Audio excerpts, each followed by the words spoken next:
Competing with champions, always striving for victories, winners choose SAP. In the world of sports, SAP has fought alongside athletes, coaches, and teams worldwide to help achieve their goals in 2014. SAP HANA has brought sports facts and analysis to more than 50 million fans. More insights and new possibilities with SAP help to prepare for future challenges.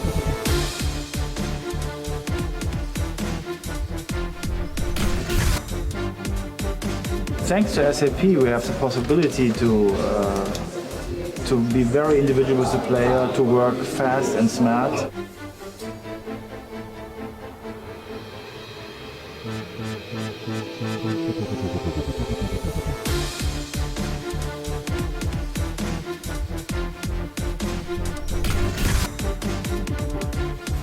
We'll have a completely new digitalized world which will be state-of-the-art in our club. And this is the goal SAP is working for with us.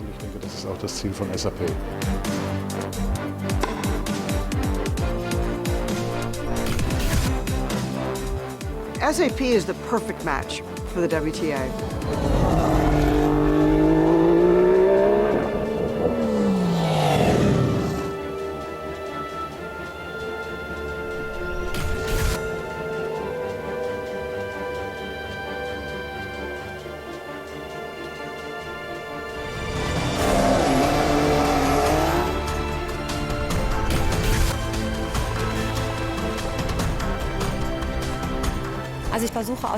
I'm trying to get as much information as possible from the analysis to perform even better with my next ride.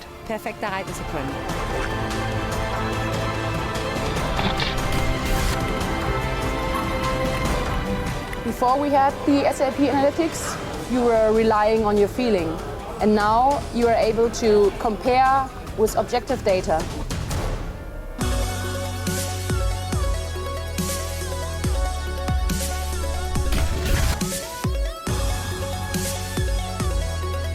With these hundreds of players, what SAP has created, the draft tool powered by SAP, is just phenomenal.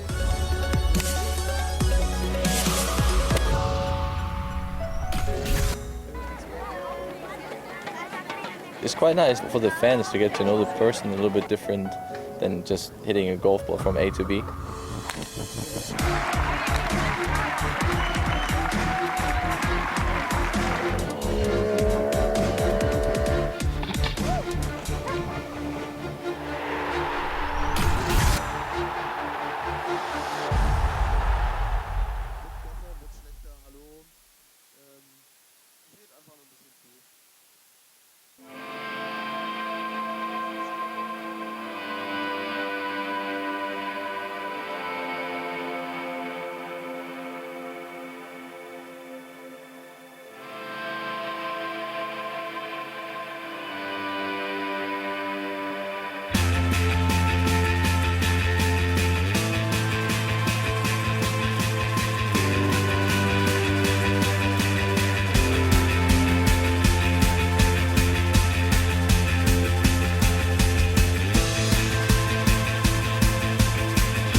Can a business have a mind, a subconscious, a power to store every experience and call upon it through something called intuition? Can a company have reflexes, a nervous system, the ability to react precisely and correctly, faster than the speed of thought? Can an enterprise have a sixth sense, a knack for predicting the future? Can a business have a spirit? Can a business have a soul? Can a business be alive?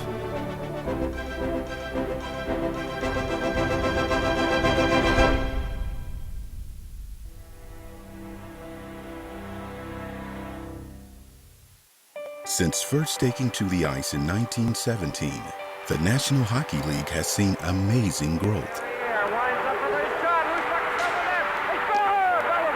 In 97 years, there have been 7,250 players, 50,000 regular season games, 3,950 playoff games, 310,000 regular season goals, and 2.5 million shots on goal.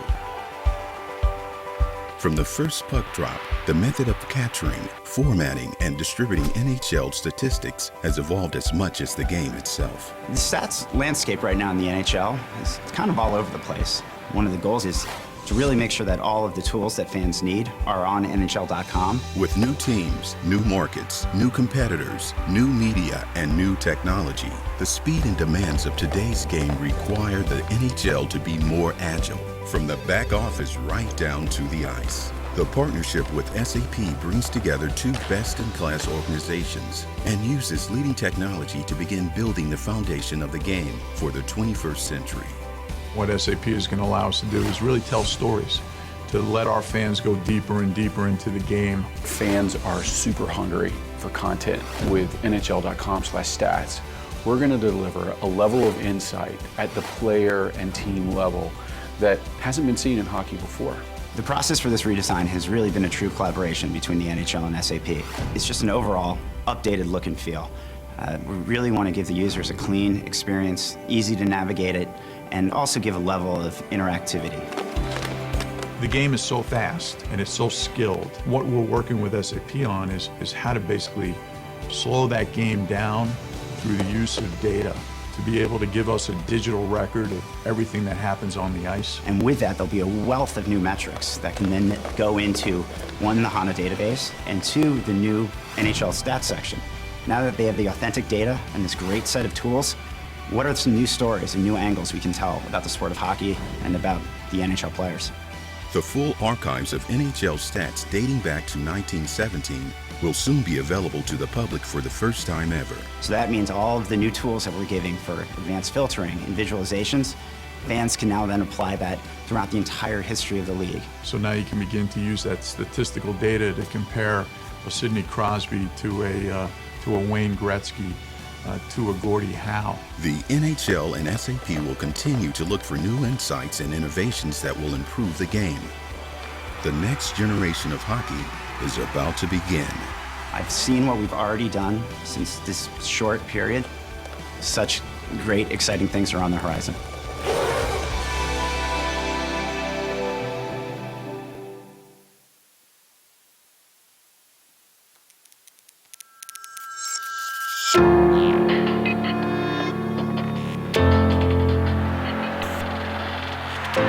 Ich habe das noch gar nicht so drin in mir, dass das so funktioniert hat, dass wir Weltmeister geworden sind.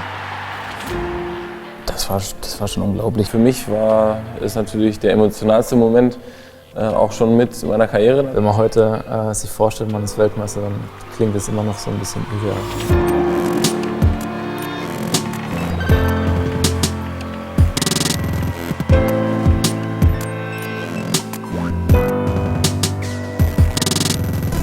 Fußball, finde ich, hat sich wahnsinnig entwickelt. Theoretisch ist es sehr simpel, ne? Das ist diese 22 Leute laufen Ball hinterher, aber es gibt ja so viele Kleinigkeiten, die entscheidend dafür sind. Es war unglaublich spannend für mich generell, diesen Prozess von Anfang an mit zu begleiten und mitzuentwickeln. Ich glaube, dass das ein wichtiges Tool ist und dass man dadurch einfach auch sein eigenes Spiel und auch das Spiel der ganzen Mannschaft irgendwie verbessern kann. Und das haben wir eigentlich mit beiden Tools super geschafft. Also einmal mit der App, die einfach jedem Spieler auch außerhalb der Länderspielzeiten immer wieder wichtige Informationen gegeben haben, wo auch immer Feedbacks kamen. Und mit dem SAP Match Insights Programm. Wenn man sich die Bilder auf diesem Pult da angeschaut hat, man konnte die Spielsituation, man konnte es ein bisschen verlangsamen. Da waren verschiedene Filter drauf, ob Freistoßaktionen, Abseitsaktionen. Das war ja das erste Mal so, dass wir es nutzen konnten. Ich denke, dass es ein gutes Hilfsmittel war, zusätzlich eben zu unseren Besprechungen.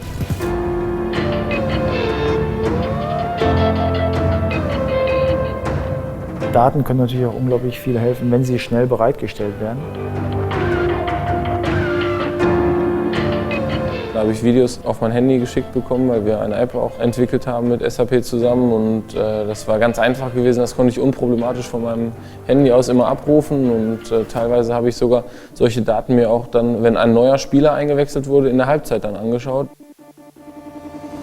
Es ist toll für die Spieler auch, wenn sie merken, es wird etwas für sie gemacht. Ich glaube, dass das schon auch ein gutes Hilfsmittel war für uns in der Zeit. Wenn es dann auch noch ein bisschen cool ist, wenn es dann modern ist, dann ist es natürlich interessanter. Das ist gut, dass man das auch natürlich in verschiedenen Bereichen nachschauen kann, dass man da vielleicht auch Belege für Eindrücke gewinnt. Und das ist ja jetzt erst der Anfang. Also ich denke, da werden noch so viele Daten kommen, von denen ich noch nichts weiß, die ich mir jetzt auch noch nicht vorstellen kann. Aber auch der ganze Weg eben, das war schon was Einmaliges. Das ist immer wieder, wenn ich Bilder sehe, habe ich auch sofort natürlich eine Gänsehaut.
Competing with champions, always striving for victories, winners choose SAP. In the world of sports, SAP has fought alongside athletes, coaches, and teams worldwide to help achieve their goals in 2014. SAP HANA has brought sports facts and analysis to more than 50 million fans. More insights and new possibilities with SAP help to prepare for future challenges.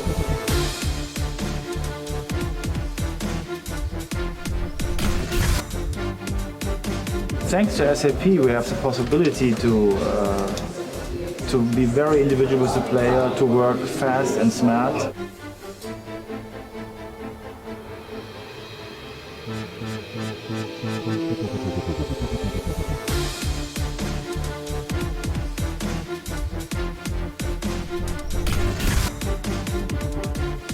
Es wird eine komplett neue digitale. We'll have a completely new digitalized world which will be state of the art in our club. And this is the goal SAP is working for with us. Ich denke, das ist auch das Ziel von SAP.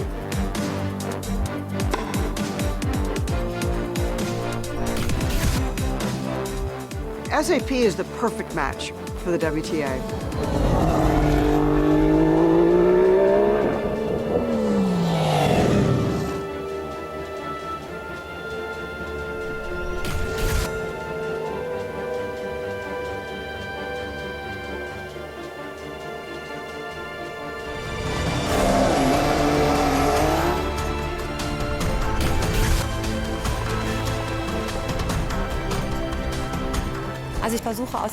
I'm trying to get as much information as possible from the analysis to perform even better with my next ride.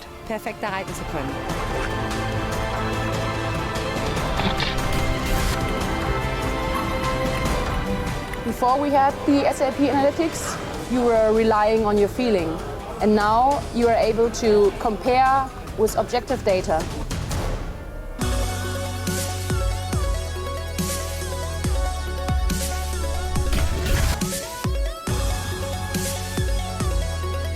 With these hundreds of players, what SAP has created, the draft tool powered by SAP, is just phenomenal.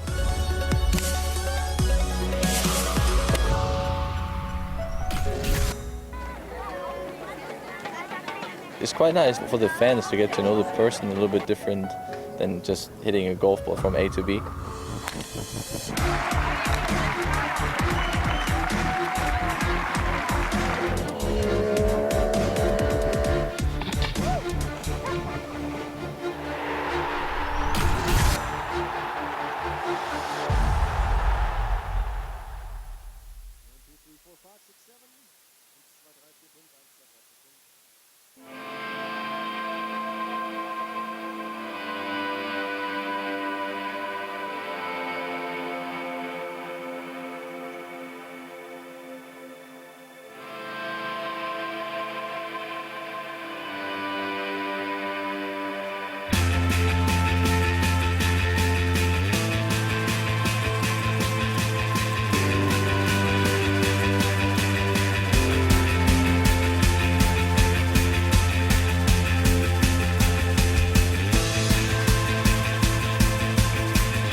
Can a business have a mind, a subconscious, a power to store every experience and call upon it through something called intuition?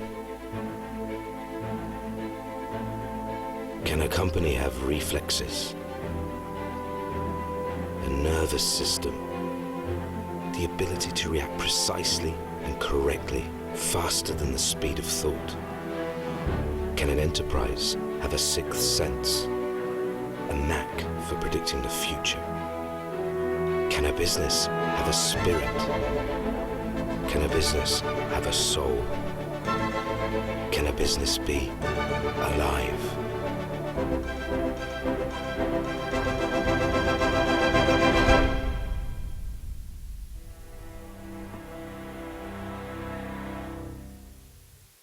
Since first taking to the ice in 1917, the National Hockey League has seen amazing growth. In 97 years, there have been 7,250 players, 50,000 regular season games, 3,950 playoff games, 310,000 regular season goals, and 2.5 million shots on goal. From the first puck drop, the method of capturing, formatting, and distributing NHL statistics has evolved as much as the game itself. The stats landscape right now in the NHL is kind of all over the place. One of the goals is to really make sure that all of the tools that fans need are on NHL.com. With new teams, new markets, new competitors, new media, and new technology, the speed and demands of today's game require the NHL to be more agile, from the back office right down to the ice. The partnership with SAP brings together two best-in-class organizations and uses leading technology to begin building the foundation of the game for the 21st century. What SAP is going to allow us to do is really tell stories, to let our fans go deeper and deeper into the game. Fans are super hungry for content. With NHL.com/stats, we're going to deliver a level of insight at the player and team level that hasn't been seen in hockey before. The process for this redesign has really been a true collaboration between the NHL and SAP. It's just an overall updated look and feel. We really want to give the users a clean experience, easy to navigate it, and also give a level of interactivity. The game is so fast and it's so skilled. What we're working with SAP on is how to basically slow that game down through the use of data to be able to give us a digital record of everything that happens on the ice. And with that, there'll be a wealth of new metrics that can then go into, one, the HANA database, and two, the new NHL stats section. Now that they have the authentic data and this great set of tools, what are some new stories and new angles we can tell about the sport of hockey and about the NHL players? The full archives of NHL stats dating back to 1917 will soon be available to the public for the first time ever. So that means all of the new tools that we're giving for advanced filtering and visualizations, fans can now then apply that throughout the entire history of the league. So now you can begin to use that statistical data to compare a Sidney Crosby to a Wayne Gretzky, to a Gordie Howe. The NHL and SAP will continue to look for new insights and innovations that will improve the game. The next generation of hockey is about to begin. I've seen what we've already done since this short period. Such great, exciting things are on the horizon.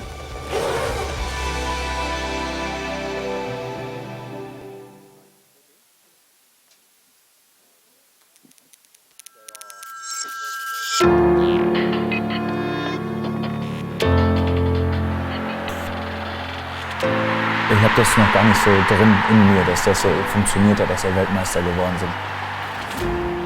Das war schon unglaublich. Für mich war es natürlich der emotionalste Moment, auch schon mit meiner Karriere. Wenn man heute sich vorstellt, man ist Weltmeister, dann klingt es immer noch so ein bisschen irreal.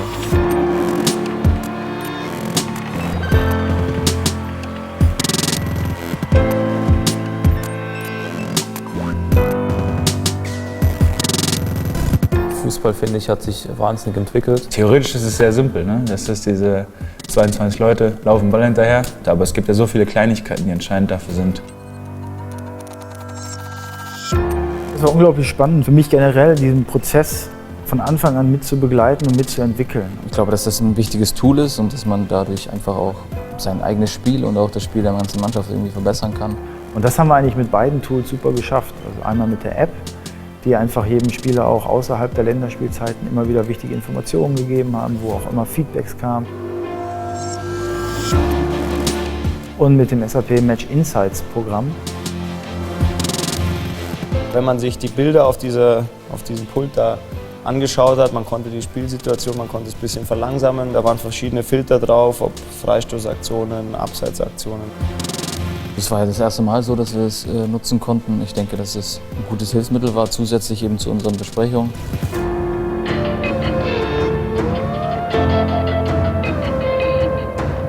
Daten können natürlich auch unglaublich viel helfen, wenn sie schnell bereitgestellt werden. Da habe ich Videos auf mein Handy geschickt bekommen, weil wir eine App auch entwickelt haben mit SAP zusammen und das war ganz einfach gewesen. Das konnte ich unproblematisch von meinem Handy aus immer abrufen und teilweise habe ich sogar solche Daten mir auch dann, wenn ein neuer Spieler eingewechselt wurde, in der Halbzeit dann angeschaut. Es ist toll für die Spieler auch, wenn sie merken, es wird etwas für sie gemacht. Ich glaube, dass das schon auch ein gutes Hilfsmittel war für uns in der Zeit. Wenn es dann auch noch ein bisschen cool ist, wenn es dann modern ist, dann ist es natürlich interessanter. Das ist gut, dass man das auch natürlich in verschiedenen Bereichen nachschauen kann, dass man da vielleicht auch Belege für Eindrücke gewinnt. Und das ist ja jetzt erst der Anfang. Also ich denke, da werden noch so viele Daten kommen, von denen ich noch nichts weiß, die ich mir jetzt auch noch nicht vorstellen kann. Aber auch der ganze Weg eben, das war schon was Einmaliges. Das ist immer wieder, wenn ich Bilder sehe, habe ich auch sofort natürlich eine Gänsehaut.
Competing with champions, always striving for victories, winners choose SAP. In the world of sports, SAP has fought alongside athletes, coaches, and teams worldwide to help achieve their goals in 2014. SAP HANA has brought sports facts and analysis to more than 50 million fans. More insights and new possibilities with SAP help to prepare for future challenges.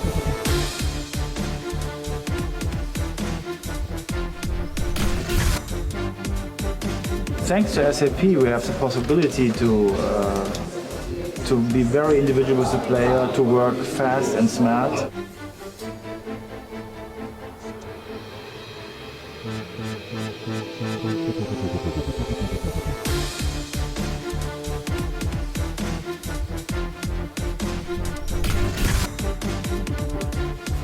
We'll have a completely new digitalized world which will be state-of-the-art in our club. And this is the goal SAP is working for with us. Das ist auch das Ziel von SAP.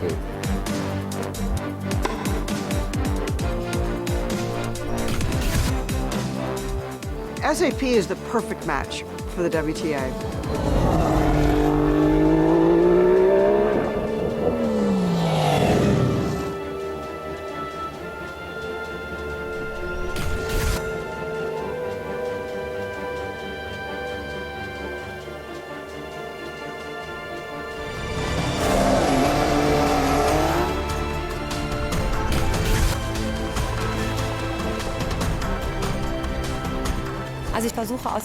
I'm trying to get as much information as possible from the analysis to perform even better with my next ride. Perfekter reiten zu können.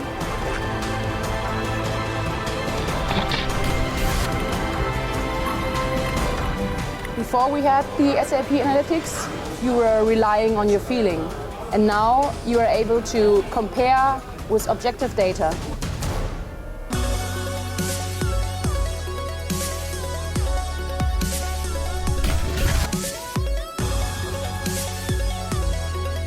With these hundreds of players, what SAP has created, the draft tool powered by SAP, is just phenomenal.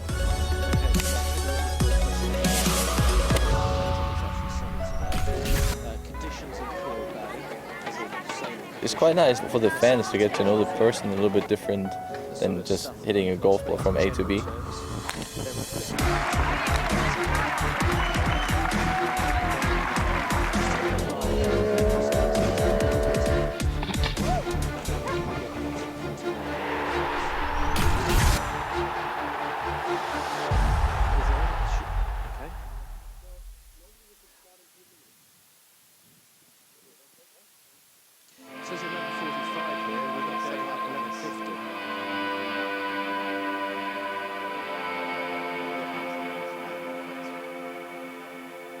I'll get you onto that, yeah.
Can a business have a mind, a subconscious, a power to store every experience and call upon it through something called intuition? Can a company have reflexes, a nervous system, the ability to react precisely and correctly, faster than the speed of thought? Can an enterprise have a sixth sense, a knack for predicting the future? Can a business have a spirit? Can a business have a soul? Can a business be alive?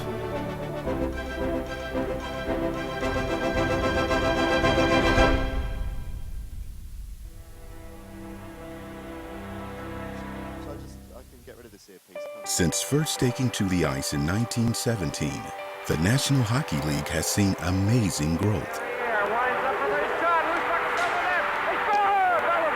In 97 years, there have been 7,250 players, 50,000 regular season games, 3,950 playoff games, 310,000 regular season goals, and 2.5 million shots on goal.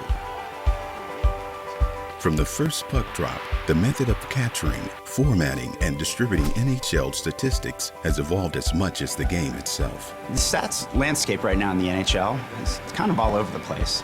One of the goals is to really make sure that all of the tools that fans need are on NHL.com. With new teams, new markets, new competitors, new media, and new technology, the speed and demands of today's game require the NHL to be more agile, from the back office right down to the ice. The partnership with SAP brings together two best-in-class organizations and uses leading technology to begin building the foundation of the game for the 21st century.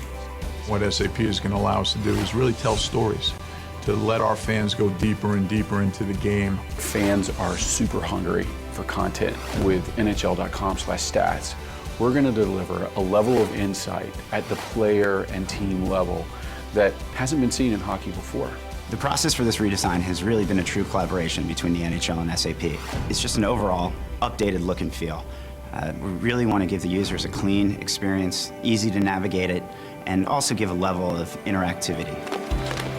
The game is so fast and it's so skilled. What we're working with SAP on is how to basically slow that game down through the use of data to be able to give us a digital record of everything that happens on the ice. And with that, there'll be a wealth of new metrics that can then go into, one, the HANA database, and two, the new NHL stats section.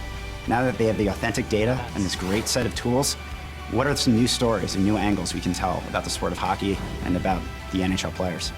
The full archives of NHL stats dating back to 1917 will soon be available to the public for the first time ever. So that means all of the new tools that we're giving for advanced filtering and visualizations, fans can now then apply that throughout the entire history of the league. So now you can begin to use that statistical data to compare a Sidney Crosby to a Wayne Gretzky, to a Gordie Howe. The NHL and SAP will continue to look for new insights and innovations that will improve the game. The next generation of hockey is about to begin. I've seen what we've already done since this short period. Such great, exciting things are on the horizon.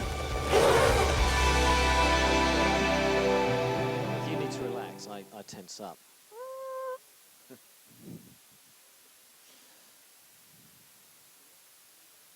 Remember how to do this? How do we do this? Can you remember how to do this? What do all those mean? I've no idea. You're not going to ask technical questions like that.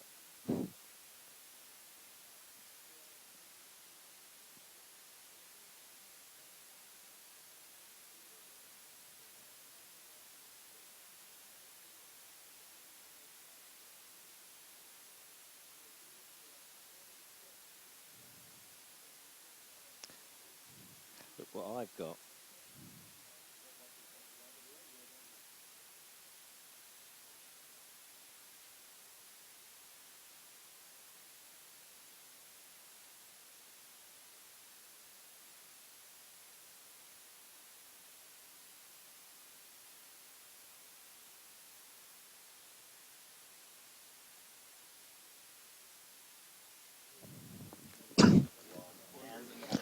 Welcome to day one of our live international coverage of Kiel Week. The sun is shining, the wind is up here on the shores of the Baltic Sea in northern Germany, and we're looking forward to about 3 hours of racing in two different classes this afternoon, the 49er FX and the NACRA 17. It's just coming up to midday here in Germany. Wherever you're watching on the internet around the world, a very warm welcome to Kiel.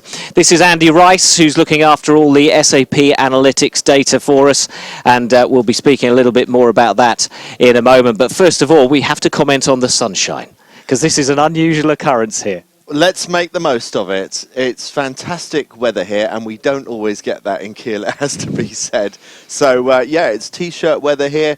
The wind is blowing hard, which we are used to in Kiel, and having a lot of wind is going to give us a lot of thrills today, watching the 49er FX, and we hope a little bit of NACRA 17 catamaran sailing a little bit later on. Yes, we had the storm clouds and the rain and the strong winds yesterday, and we'll see what the day has in store for us. At the moment, the forecast is looking pretty good. In general terms, what sort of conditions over the next 9 days of Kieler Woche can we expect out on the water?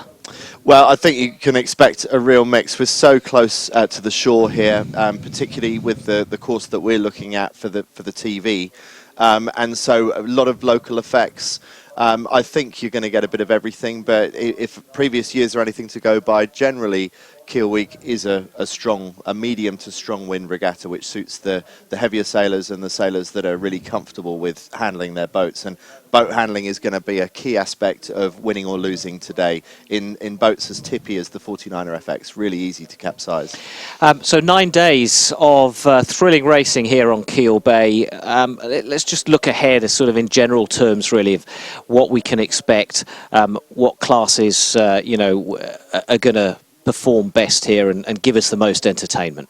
Well, I think we're starting off with some of the strongest contenders today with the 49er FX and the new NACRA 17 catamaran class. It's a new Olympic class. Well, they're both new Olympic classes, and they're really exciting to watch. The first half of Kiel Week is all about the Olympic classes. So the other Olympic classes are also having their racing today, and we'll be running through some of those other fleets on the TV course in some of the days to come.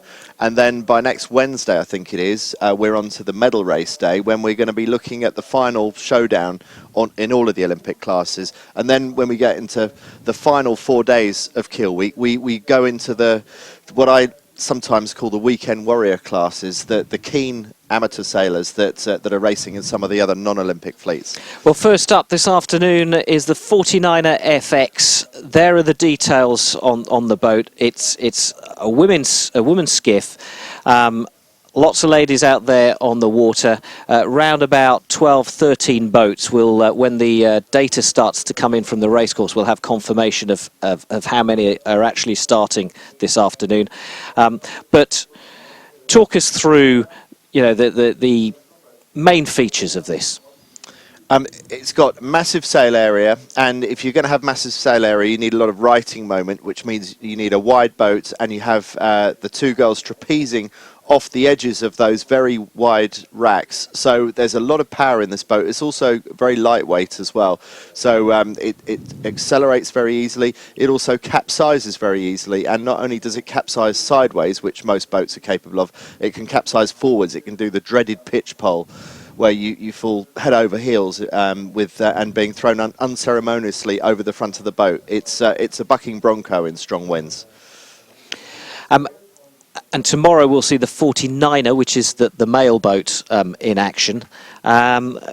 Briefly, the difference effectively is just the size of the sail. There are others, but in broad terms. That's all it is. I mean, the 49er, the original platform, has been around now for nearly 20 years. The 49er FX is the women's version, and because women are smaller than men, the rig, the sails and the mast are all smaller. But actually, despite that, the boat is capable of going at times faster than the 49er. It goes so fast that actually that extra sail area starts creating drag, and sometimes the women are faster than the men in their smaller but more effective 49er FX. And so smaller sail, designed for a lighter, smaller crew. So which are the crews to keep an eye out for today? Let's just take a look at some of the ones we've got on the list. I think the ones that some of the local German teams are picking out as a potential favourite are Annemiek Beckering from the Netherlands. It looks like she's not sailing with her usual crew. Instead, she's sailing with Daniel Bramovair, and I think we can take from that name that perhaps he's one of the few boys in the fleet. So this is an open event where boys can compete in the 49er FX, whereas at the Olympics it's strictly women only. So I think Annemiek Beckering is going to be... It's a chance as well, isn't it, for younger boys to get used to this sort of boat before they move into the 49er. Well, there is that too. And it could be that over time the 49er FX becomes quite a popular smaller person's version of the 49er. But in terms of, I would say that's the biggest overseas threat. There's a lot of local talent here. Some of the German teams are some of the best in the world. So we've got Victoria Jurczok and Annika Lorenz. And we've got the Gerger sisters, Jula and Lotte, sailing together. I think they're about 2 minutes apart in age. Okay. Twin sisters. And Leonie Meyer and Eleanor Stoffers, we spoke quite a bit about them last year at Kiel Week. So a lot of local talent, and interesting to see some Swedish teams here, even an Indian team. So it's good to see the spread, the geographical spread of the fleet. Well, I tell you what, let's hear from a few of these German fleets, because you caught up with them earlier on. So let's hear from Vicky Jurczok and Annika Lorenz first of all. Victoria Jurczok and Annika Lorenz are one of the hottest crews in the 49er FX fleet, and they think they might have what it takes to win Kiel Week this year. Is that true, girls? Victoria? We concluded just right now that 2 years ago we have been 4th in the regatta.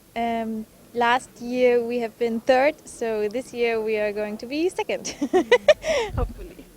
How can you be happy with 2nd? Annika, who's standing in your way? Who do you think is going to be the favourite to win this week? I think our closest opponent is the Dutch girl Annemiek, because we know that she's quite a good sailor, and I think she's also able to win. Okay, so what do you need to do to get better and to beat the Dutch as well? We have to eat a lot of crabs and fish. Okay. More crepes and more fish is the key to winning Kiel Week. We wish you the very best of luck. Thanks. Lots of great protein and carbs. You joke, but that's what they need. And that is a live shot of the start line as they wait to get this first race underway on our live coverage from Kiel Week. And it was great to hear from them, and it was nice to see them sort of so relaxed and mixing with the other crews. It's a very sociable fleet, this. Yeah, it is. I think sometimes the harder the boat and the harder the task on the water, the more camaraderie people feel with each other, because they know that really they're not just racing against the other competitors, they're racing against themselves. It's a little bit like one of the endurance sports like triathlon or marathon, where you may be running alongside other people, but really you're master of your own destiny to some extent. Yeah. And the other competitors are really just a measure of how you're doing in a boat that's extremely difficult to sail. Okay, well, racing expected shortly, so let's hear from a pair that you've already mentioned, the Gerger sisters, or should I say the Gerger twins. With me, one of the top German 49er FX teams, the Gerger sisters, Jule and Lotte. Jule and Lotte, it's one of the toughest classes to sail. I'm wondering, what are the benefits, what are the disadvantages of sailing with a twin sister? The twin sister is, I think it's a huge advantage for us, because we are same height and same weight and same age, and we know each other so good and we trust each other. I think that's the most important point, the trust. Lotte, when you were growing up, who gave the orders? You're 2 minutes older than your sister. Who was the bossy one? I guess that it's me, but yeah. I mean, I'm more the loud guy, and Jule's more the shy and quiet one on board. So, but it's good to have the opposite on board. And Kiel Week is a really important regatta for any German Olympic sailor. What are your hopes? What would be a good result for you this week?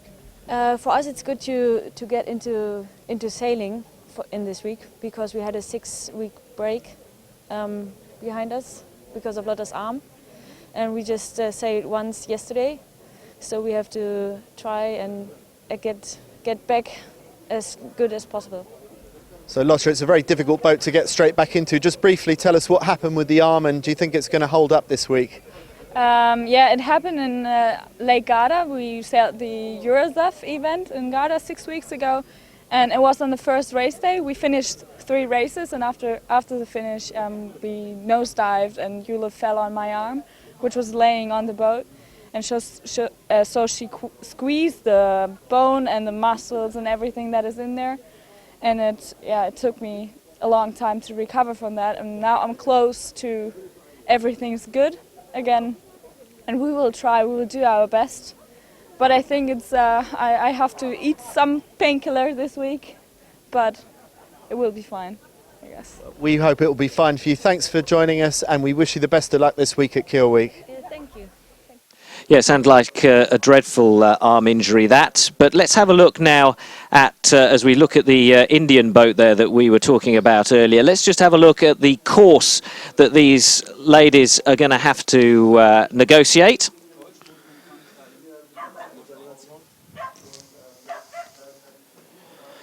So Andy, talk us through it. They set out from the start line, heading towards the wind, round the top mark, straight back down again from mark 2, down towards the bottom gate. Got a choice of left or right out of that gate. Back up to the top again, back down from that mark, and down towards the finish. So a very, very straightforward up-down course. So it's all about picking the right side up the first beat. That's going to be a key moment. It's going to be close to shore, this course, so it's going to be very shifty and downwind. These boats accelerate so much on gusts that you're looking for the dark patches of the water. Dark patches tell you that there's stronger wind there, and if you put a 49er skiff in the way of the stronger gusts of wind, they accelerate enormously. They do, and can therefore cause trouble for the people on board. Yes, they can if you don't react. I mean, you're looking for those gusts, but yes, if you don't react well to those gusts, then they can tip you over. So, and the interesting point about that is the fact that a lot of these crews have had a break and are coming to the FX new. So we may see quite a steep learning curve out there on the water. I think so. Yeah, I think we're going to see some big gaps in the racing today between the more experienced and those that are still learning the boat. So. Hopefully no major injuries, but as we just heard from the Goga sisters, injuries are possible in this boat. It can catch you out. So we're now watching the boats live on the water from our aerial camera, and the clock in the bottom right corner is the countdown to the start. As they jostle for position, they'll have an opinion of which side of the line they want to start on and which side of the course they want to follow. And it's all about timing things just right so that they're in the right place on the start line at just the right time, because of course you don't want to cross that line too early. So we have the Indian pairing in the foreground of this shot. Varsha Gautam and Aishwarya Shazian. Wow, good luck with saying that the same way twice. And one of the Swedish team also coming in at this end of the course. But from the way they're lining up, it's a little bit difficult to work out where they want to go right now. It is. Where the Indians are on the right of our picture, actually what we would normally call the left-hand side of the start line, is normally quite a strong place to start in a skiff, because it enables you on starboard tack to be able to just sail a little bit freer than the other boats behind you. And I'm quite impressed that the Indians are going for such a difficult spot. You see they've got some competition there with 5 seconds to go. The Swedes are going there. They look very, very close to the line. I wonder, even in such a small fleet, are some of them over early? It looks to me like they are over early, so we'll have to see how the jury react to that on the committee boat, which is the larger boat at the far end of the start line. And the Swedes have had a horrible start, and the Indians, in the end, had a horrible start as well. But I'm not sure if anyone was over. Anyway, a great start by the two Dutch boats there with NED on their sails. Yeah, so the two... going back round, so is it a general recall? So, okay, so a general recall with just 12 or 13 boats, that's pretty unusual. But it's a very, very short line, as we saw, so there's not much space to get off that start line. So the race committee are still making it quite challenging for them. With even such a small fleet, it's still very, very difficult to get a clean start. But I wasn't expecting that, a general recall. Which suggests that plenty of those boats were over the line early, so it was pointless just making one or two, giving one or two penalties. So back they all come, and we'll go into the pre-start sequence once again. So we're a few minutes away now from the second attempt at starting our first race of Kieler Woche on the live TV course here on the Baltic. Getting our pictures from the balloon camera, and we don't often get balloon cameras in sailing. Drones have become very, very popular. Let's have a look at that start again. I mean, that's at least, what, 3, 4, and maybe even Dutch number 4 were over the line. So it could be up to 5 boats that were early there. It would have been easier, maybe, to count the boats that were still behind the line, and those that did actually start cleanly, like that German boat in the far distance. They must feel a little bit aggrieved that they did everything right, and that the race committee have given the fleet a second chance at this. I mean, now, for those tuning in for the first time, the uninitiated, how was that message relayed to the fleet? The general recall message? By an extra sound signal and by showing flags. But the funny thing was, I was looking for those flags to go up on the committee boat, and I didn't see them. So I didn't see the signs, the visual signs anyway, that there was a general recall. I was expecting to see the individual recall flag. Yeah.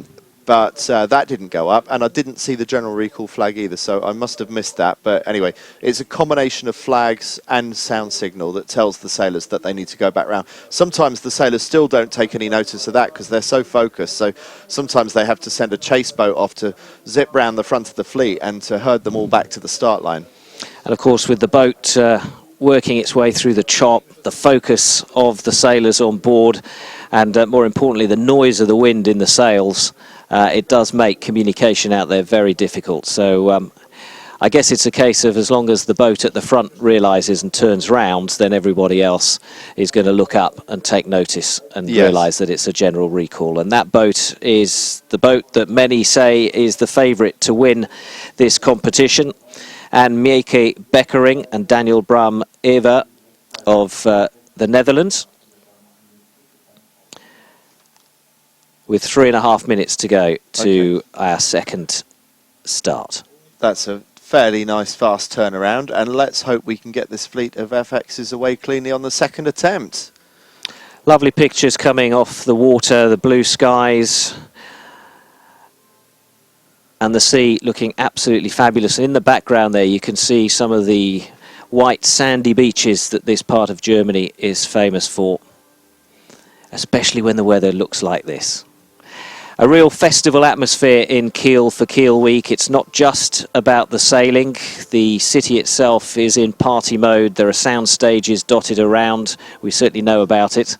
I think there's a part of you that wishes that Kiel Week had a curfew, isn't there? You didn't sleep too well last night through the all-night partying. That's right. So, but it is a great atmosphere, a great party atmosphere in Kiel. Various markets and stalls and entertainments going on, and for many people it's a chance to come and have a week away, a week's holiday, and a week of partying, really. And beer and schnitzel. Not so much the sailors, though, and we've spoken to quite a few of them who are taking this very seriously indeed. In fact, most of them are staying well away from the actual city centre itself. And camping, so a very different existence from those of us who are staying in the city centre. Do you remember anything about last night? No, I've been reminded about last night. It sounded fun. I wish I was there. Anyway, 1 minute 50 to go. And at the moment, the sailors are behaving quite sensibly. They're quite a long way back from the line. And we don't see the Swedes, we don't see the Indians that were so close to this orange flag at the pin end of the line. And perhaps the reason why is that on the committee boat, you see next to the blue FX flag is the dreaded black flag. And if you cross the line too early this time, you are out, disqualified, kaput. You have to sit out this race. So that black flag often keeps the fleet in check, and it seems to be doing a good job on this occasion. Although they're edging, creeping forward, aren't they, with 1 minute 10 seconds to go. I imagine that a boat like this is pretty difficult to control in this situation. Yes, it is. I mean, it's a good skill to practice. It's a steed raring to go, isn't it? It is. And it's a bit like a bicycle. It's a bit like trying to wait at the traffic lights without putting your foot down on the ground, trying to sort of keep the bike upright. These boats are much more stable when they've got some forward motion. But anyway, they are behaving themselves. I don't think we're going to see anyone over the line this time. I'm surprised that no one is making a bit of a beeline for the left-hand end. It seems like they want the committee boat end of the start this time.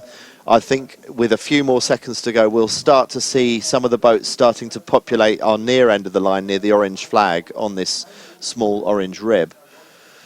But actually, the Indians look quite well placed to do that where they are on the right-hand side of our picture. And they were over early in the first start, but it would have been good other than that. So 8 seconds to go. They edge forward, and very soon Germany just accelerating. They'll accelerate away across the line. And that was a good start for the majority of that fleet. And Sweden 939 sitting a little bit further back, but otherwise everyone pretty much bow to bow at the start of our first race in the 49er FX here in Kiel Week. And a very good start there by the Indians on the right of our picture. They got that pin end start. That means that they are free to sail a little bit looser and a bit faster than the other boats. I don't know much about the Indian team, but I'd be surprised if we see them amongst the top contenders. And already it looks like they're falling behind a little bit. The German boats seem to be coming on strong at the moment. Germany 6, I think Victoria Yurtzok and Annika Lawrence, we spoke to them earlier. They're looking very strong here, and they're the girls that need to eat more crepes. They need to put on the pounds, because in the stronger winds they lack the weight to be able to drive the boat fast. But that doesn't seem to be causing them problems right now. They're amongst the older competitors, believe it or not, in the fleet, born in 1990. So some of the more experienced crew on this Germany 6 boat. And certainly they bring experience from the Santander World Championships of last year as well, where they performed pretty well. And we can see on the gain line that it is Yurtzok and Lawrence in the lead. That blue line tells us that they are further up the wind ladder than any of their competitors right now. And on the far left, the light blue line of the Indians falling away a little bit. Nevertheless, got a very good start. And it looks like the Dutch, Janmaat and Heystek, are also very much in contention. Boats doing about 8 to 9 knots upwind. That tells you, I mean, that's pretty fast for a sailing boat to be going in towards the wind. That tells you how fast these 49er FXs are in this kind of wind.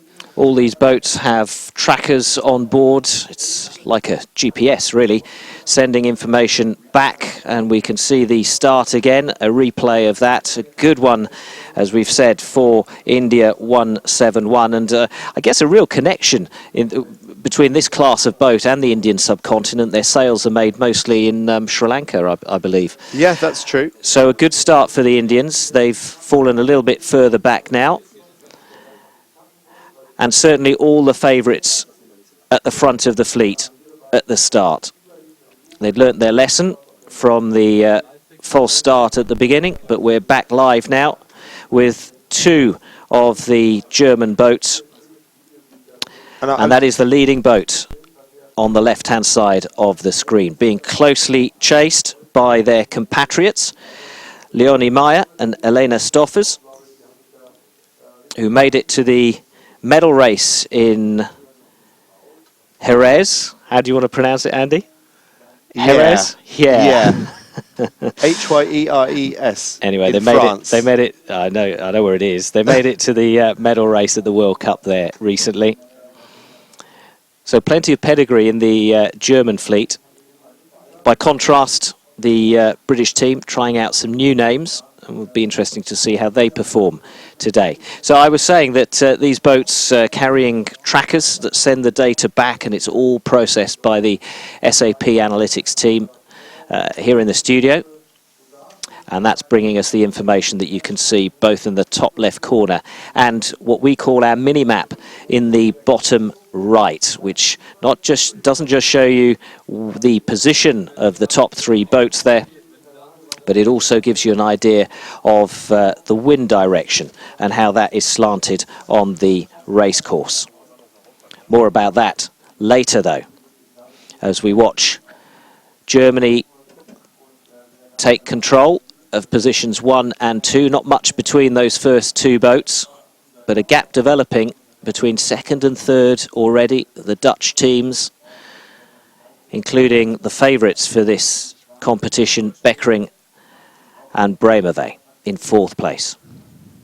So yes, 23 metres back to the leader for the 3rd place Dutch boat, Janmaat and Heystek. But really, that's a small amount for boats that cover distance in such a short time. And downwind, I think we're going to see some place changing, just because these boats are so dynamic downwind. They accelerate on the smallest of gusts.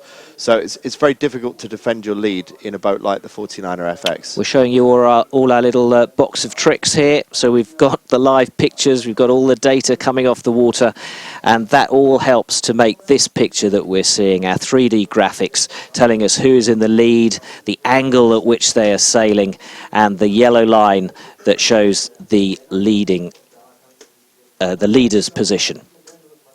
11 metres now between 1st and 2nd as the Dutch come back into it. And it'll be interesting as they come up to the first mark to see how this pans out. So Leonie Meyer, Elena Stoffer's slightly heavier crew than Yurtzok and Lorenz, so they should be able to exert that speed advantage. It looks like they're overtaking them there, but I think that's just the camera angle. I don't think it's as dramatic a speed difference there as perhaps that camera angle just suggested there. Although our mini map in the bottom right, there's a few seconds delay on that, but it does show how close the first 3 boats of the fleet are.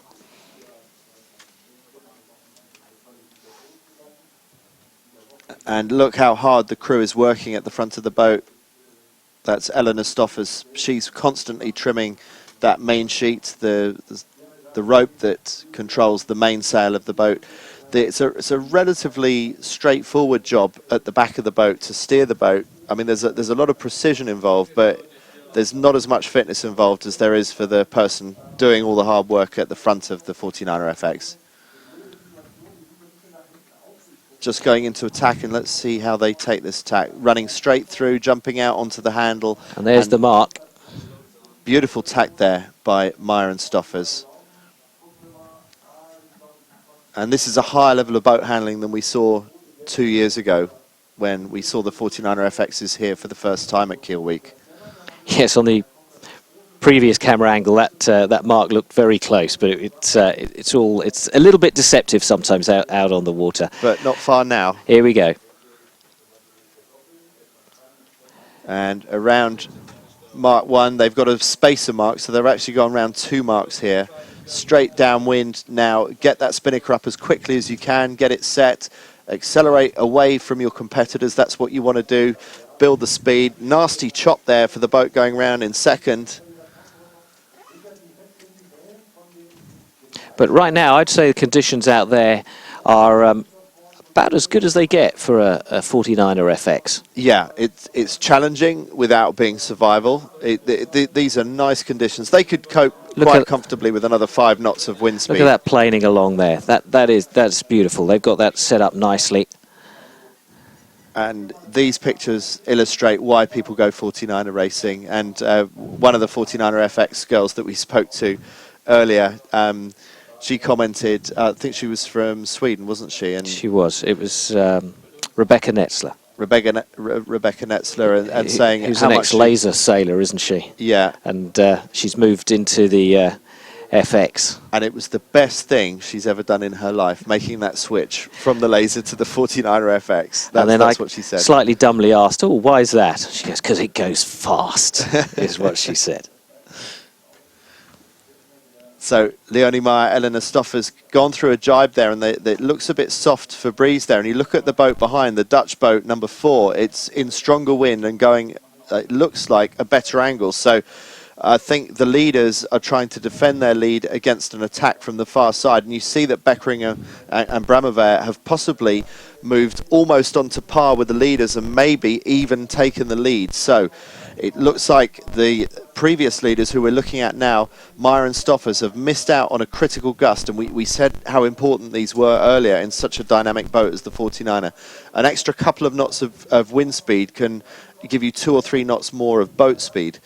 And you can see just how much darker the water is on the as you go further away from the camera. The water closest to the camera at the bottom of our screen is a little bit lighter and therefore a bit softer. But I think the lead's has now changed again. And so we see the blue spinnaker of the Dutch coming down, but it looks like the Germans still are in first and second. And that seems to confirm that. And that confirms it. But it looks like maybe we've had a change of German leads. So Meyer and Stoffers, who were in the lead, maybe they've yielded to Yurtzok and Lawrence. So the Dutch seem to go in search of stronger gusts over on the left side of the course as they sail down. But it didn't pay off in the end. No, and it looks like Beckering and Bramover are actually sailing a little bit away from the mark. It looks to me like the Germans on the right of our screen have actually been on a better angle towards the bottom mark. And have the Gerger sisters actually moved past the Dutch as well? It could be a German 1-2-3 right now. So second half of this run not going nearly so well for the Dutch teams. Of course, what they're trying to achieve is speed, but also good tactics. And good tactics mean that you cover the less possible distance. So if you're fast and you travel less distance, it sounds obvious, but it's really difficult to achieve. But that's the holy grail they're trying to achieve when they're racing out there. And it's a German 1-2-3 with the Dutch right behind them in 4th and 5th. And it's strange how the Dutch, as a pair, have pretty much sailed the same direction down this run, and meanwhile the Germans have done the other side. There seems to be sort of groupthink between the Germans and groupthink between the Dutch in terms of how they approach this tactically. It's quite strange. And the different tactics are leading to lots of positional changes, which make it nice and exciting for us watching this at home and in the studio. And the biggest gainers down this run have been the Gerger sisters. They were 5th just a few moments ago, probably just less than 2 minutes ago. They were about 140 metres back from the lead. And now they're coming down into the bottom mark, vying for the lead. So it's been an incredible run by the Gerger sisters. And they're round the mark. And these are live pictures, a few seconds ahead of those 3D graphics, because we were wondering how they were going to come into that mark when the fleet met, but the Gerger sisters held on and round they went in the lead. A phenomenal run by them just then. So we know they're fast downwind. Well, I think you talked about tactics and sailing shortest distance. I think it was probably also a little bit of that going on by the Gerger sisters. The rear end of the fleet still coming up to the mark. That's the red spinnaker flying out of the right side of the screen there and out of shot.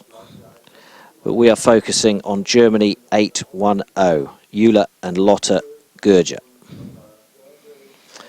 The twin sisters. Just looking at the analytics, funnily enough, we talked about sailing shortest distance. The Gerger sisters are amongst those that have sailed the highest distance so far. So you may be right. Maybe it's more a matter of boat speed rather than sailing shortest distance. Maybe they just found the puffs down that run.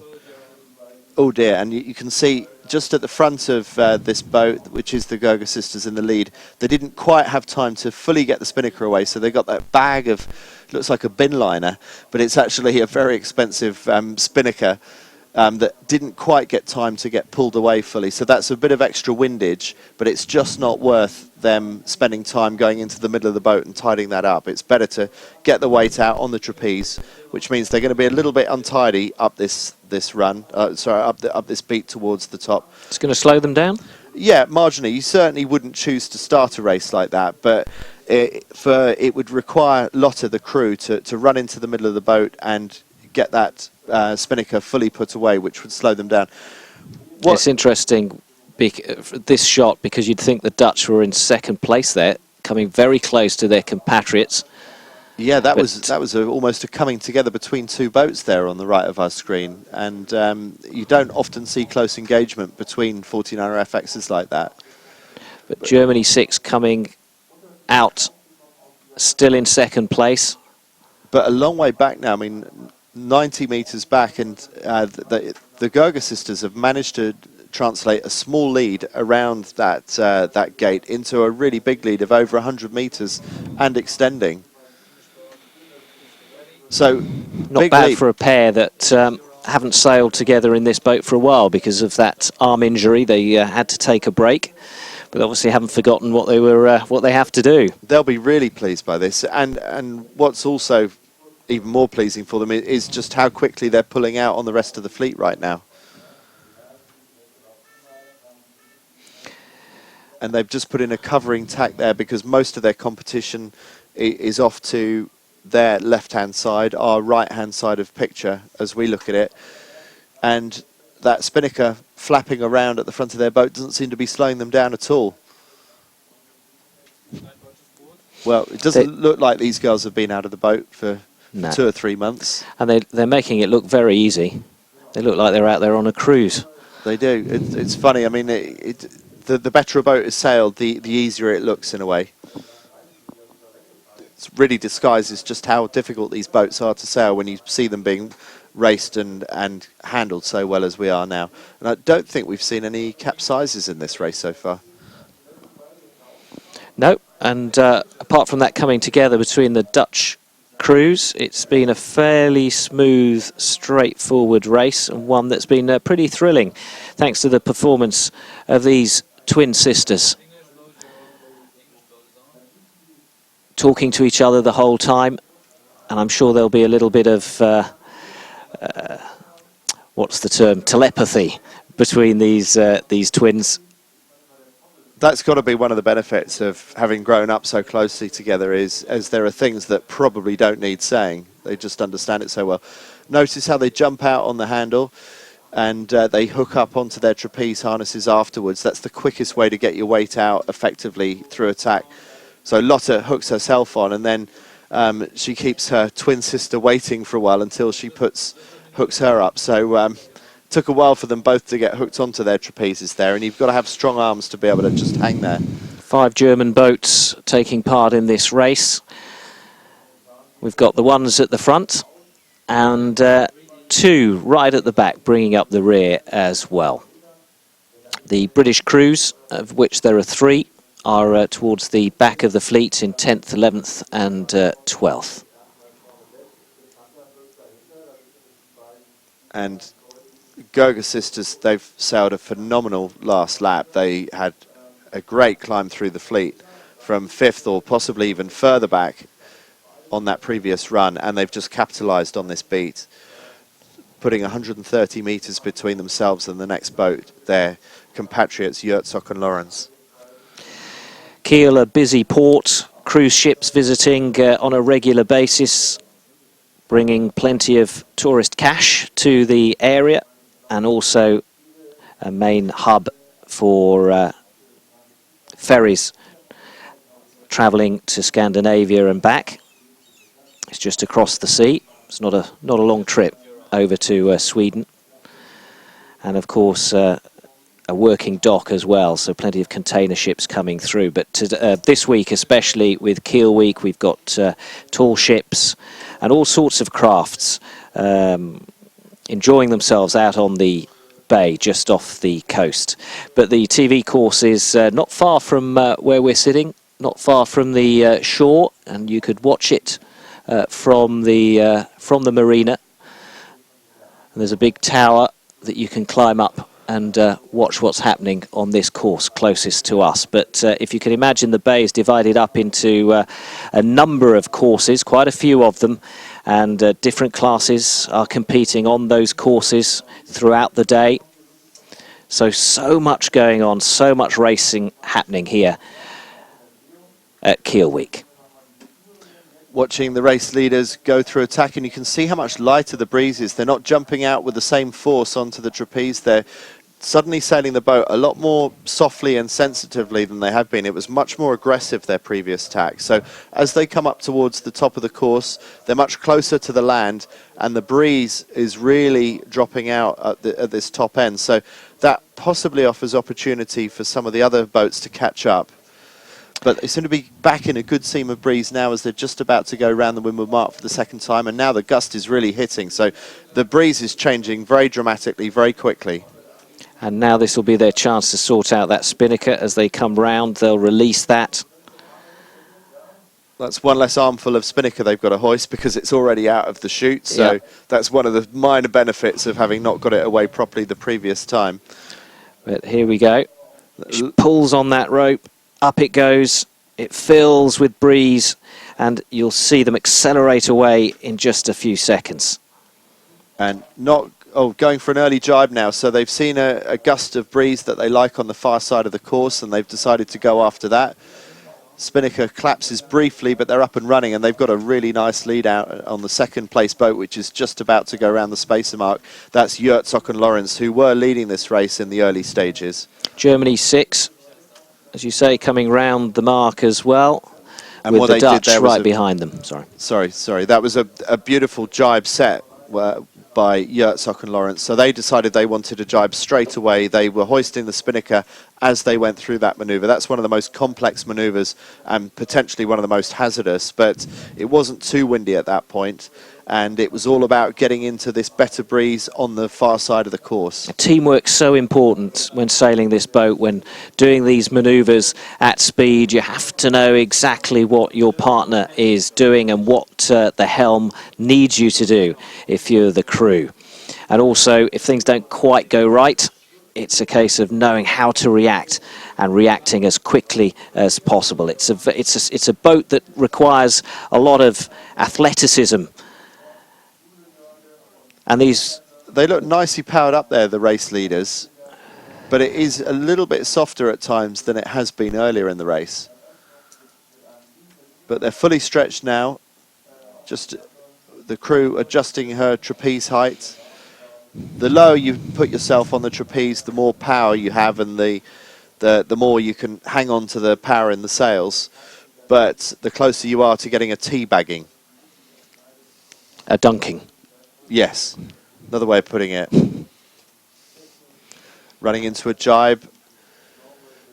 The aim is to get onto the new course as quickly as possible, get the spinnaker set as quickly as possible, and you can see the helm, Euler, hanging on by her handle until she has time to be hooked up onto her trapeze harness by the crew. Remember, you can see the exact positions of the first 3 boats on the mini-map on the right-hand side, and indeed on these graphics. 160 metres between them. Really, if they stay calm, collected and don't get things wrong, this is the final leg. They should be crossing that line in first place. And those jibes are always slightly tentative moments in a boat that's so tippy. We're not really seeing them at their tippiest when they're being as well sailed as this. We're not seeing how badly wrong it can go, but it can go wrong so quickly in a 49er FX. So you always have a slight nervousness as you go through a jibe in stronger winds. But as you say, there's not much, I don't think, that the others can do to get back at the Goga sisters with time and distance running out in this race. And it's 200-metre lead now for the leaders. A lot of these crews in it as a learning and training exercise. They're new crews, they're young crews. These are the crews that we'll be seeing maybe in the next Olympic campaign challenging for a place within their national teams.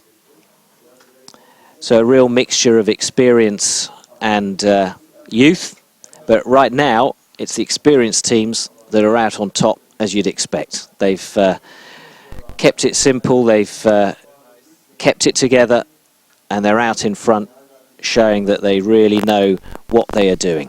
And I wonder if they're surprising themselves a little bit, sailing as well as they are, not having done a lot of sailing in recent times. Sometimes that time off can actually do you good. It can be that the mind has time to process the job of doing a 49er campaign. And the finish line within sight of them now, you can see it there.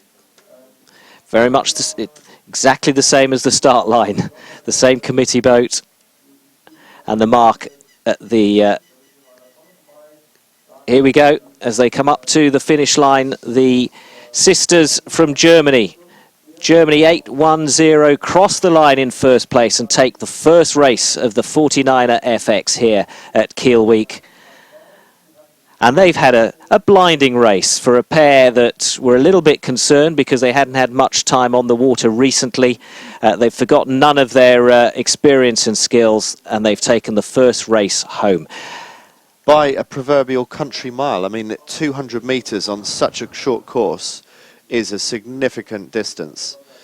When you think that the overall distance that they covered was about 7,700 metres, to have a 200-metre advantage by the finish is pretty significant. Schilksee and Lawrence come in second place, making it a 1-2 for Germany.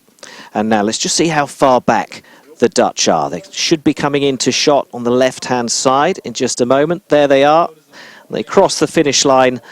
Those are our favourites overall, Beckering and Bram-Eva, and they're in with a podium place in the first race. 11 races expected in total, with the final medal race making it 12 to decide who will leave Kiel Week as champions. in the 49er FX. So plenty of sailing still to come, and 2 more races this afternoon, which we will bring you live right here on this channel. Again, wherever you're watching around the world on the internet, welcome to our live coverage of Kiel Week from northern Germany. On a beautiful day with the beaches looking fantastic there in the background. Germany 810. Our winners of the first race, who did so well and won by a considerable margin. And can I just bring up the key point in that race where I think this was the key leg in the race. It was the first run with the Spinnaker, and they were back in about 5th place, and they pulled up to 1st. And just to give you some of the stats from that, from the SAP Sailing Analytics, their average speed down that leg was 14.11 knots. Other boats like Herzog and Lorenz in second were 12.53 knots, so they were about a knot and a half faster than some of the other boats. They also sailed only 1,665 meters. The other boats typically did about 1,800 meters or more. So they sailed about 150 meters shorter distance, and they were about 1.5 knots faster. So that magic combination that we talked about earlier of fastest speed and shortest distance, well, the two girls, the Gerger sisters put those 2 ideal magic ingredients together absolutely perfectly down that first run, and that was what launched them into from 5th into 1st place in that race. QED. It's all about the science. It's all about the science, and that's what the SAP Sailing Analytics give us. And what Andy is looking at, you can access at home as well, on your laptop, on your desktop, on your tablet, by going to sapsailing.com. Click on that and you will have access to a whole world of sailing data. And the sailors that you're watching now, they will be coming off the water later on, and they will be going straight into the sailors' lounge where they have access to all these terminals. And they'll be looking at that data and analysing it and seeing what they did right and what they did wrong. Our Indian competitors coming in their own way at the back of the fleet, I think. But still sailing pretty competently. Isn't it amazing that you can still sail the boat so competently and still finish so far behind the rest of the fleet? Yeah, although I think we'll check your data, but my data tells me they're not last. They've come in 8th place. No, I think you're right. So you're right. There's a Swedish boat yet to come. And the Poles have finished. Poland 119. They've finished in 7th place. Madeline Zielinska and Nadia Zielinska. So another 2 more sisters. Another sister combo, born in the same year, so you'd wonder that they must be twins as well. Well, it's difficult for teams and coaches, isn't it, to put these partnerships together, because they're looking for very specific type of body shape, weight, athleticism, and often it's just easier to find them in the same family, isn't it? Well, the good thing about the 49er FX is that you're both on trapeze. So whereas the 470, you've got one person on trapeze, one person sitting in the boat. You want a little person in the boat and you want a tall person on the trapeze. Ideally, you want 2 tall people on the trapeze. So twin sisters, as long as one of them is of the right body type, the other probably is going to be of the right body type as well. And you want tall and lean sailors for the 49er FX, but also with power as well, because this is where it is different for the helm and the crew. The helm doesn't have an awful lot of physical work to do, just the athleticism. The crew has a lot of aerobic activity to do, getting the spinnaker up and down, working the main sheet upwind, working the spinnaker sheet downwind. It's a very unequal sharing of the effort involved on the 49er FX. All of the hard work really is on the crew. Now, as soon as the final boats cross the line, and I'm just checking the data to see if they have crossed the line or not, but they're the 3 British boats anyway have brought up 10th, 11th and 12th. The fleet will regroup and prepare for another pre-start for race 2, which we will bring you live, of course, on this channel. So time for them to recover a little, rest a little, maybe take some fluids and some food on board, re-energise, and then start thinking about how they're going to tactically take on the next race. And I would guess that our winners from Germany, the Gerger sisters, are going to play it pretty much the same as before. But those at the back of the fleet will be asking themselves what they did wrong and trying to come up with a plan to improve on that. Would their coaches be out there? A lot of them would have coaches. I don't suppose all of them do, but it's pretty commonplace in Olympic sport these days for every team to have access to a coach. It might be a personal coach. Sometimes it's a squad coach where you've got 4 or 5 boats attached to one coach, and the coach will do some useful things like carrying lunch and water and spare clothing and things like that to keep them warm between racing, but also hopefully offer some sort of tactical analysis of what just happened, maybe an analysis of boat speed differences and things like that. I remember being on the start line at a World Championship, and there were certainly more ribs, more inflatable boats with coaches on than there were boats competing. It was like a rush hour in central London. Just a little way off the start line, so as not to disrupt anything. But plenty of coaches. I don't see that here. I think it's a different sort of event, really. What we can see at the far end, just so you're sitting at home, just to give you a little bit of geography, on the far left of the picture, we've got another race course where there's racing going on, and then in the centre at the far end on the horizon another course. So plenty of action happening for people here at Kieler Woche. Some of the big names of sailing, but also a chance for some of the new names of sailing, some of the youth sailors to come and have a go. And later on this afternoon we'll expect some pretty exciting action from the NACRA 17s as well. So we talked about speed and distance and how you want maximum speed and minimum distance. Let's just see what the speed differences were. So always nice to be the fastest boat through the water. That's what the Gerger sisters were at 10.5 knots, and almost half a knot faster on average than the boats behind them. And then you see that in 5th place that boat not quite making the 10 knot, the magical 10 knot barrier. Let's take a look at distance. And there again, you see that the Gerger sisters have scored very highly, because this time you want the bar to be as short as possible. And they sailed amongst the shortest distance. The winners of the shortest distance race were 2nd place, Yurtzok and Lawrence, but nevertheless some very effective sailing there by the top 2 teams. And then you see that Meyer and Stoffers, who were one of the early leaders, they sailed a greater distance, about 200 metres further than some of the other teams, and one of the factors in why they lost out.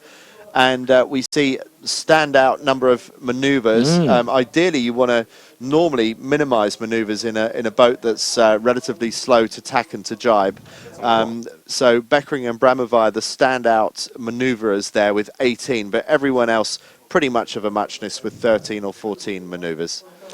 Okay, so those are the stats and facts from race 1. Race 2 will get underway shortly, and we'll be bringing you that live very shortly. Don't go away.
Competing with champions, always striving for victories, winners choose SAP.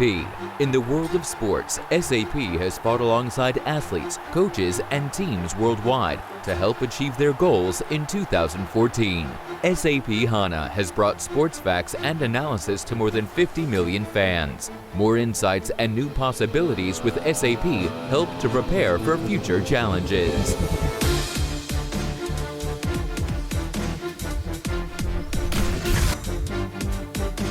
Thanks to SAP, we have the possibility to be very individual as a player, to work fast and smart.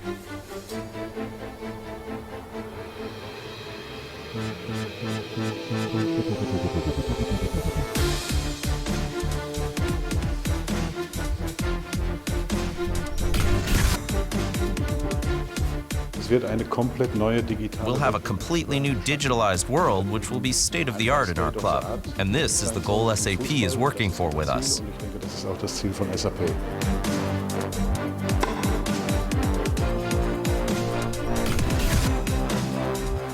SAP is the perfect match for the WTA.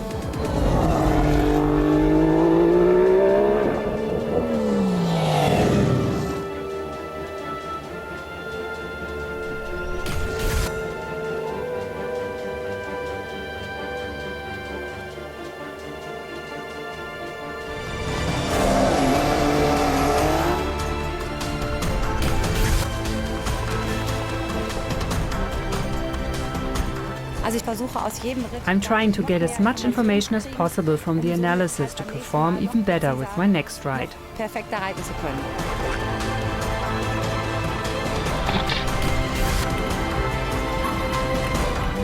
Before we had the SAP analytics, you were relying on your feeling.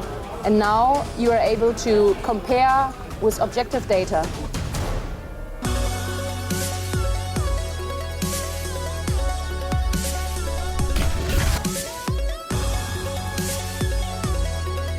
With these hundreds of players, what SAP has created, the draft tool powered by SAP, is just phenomenal.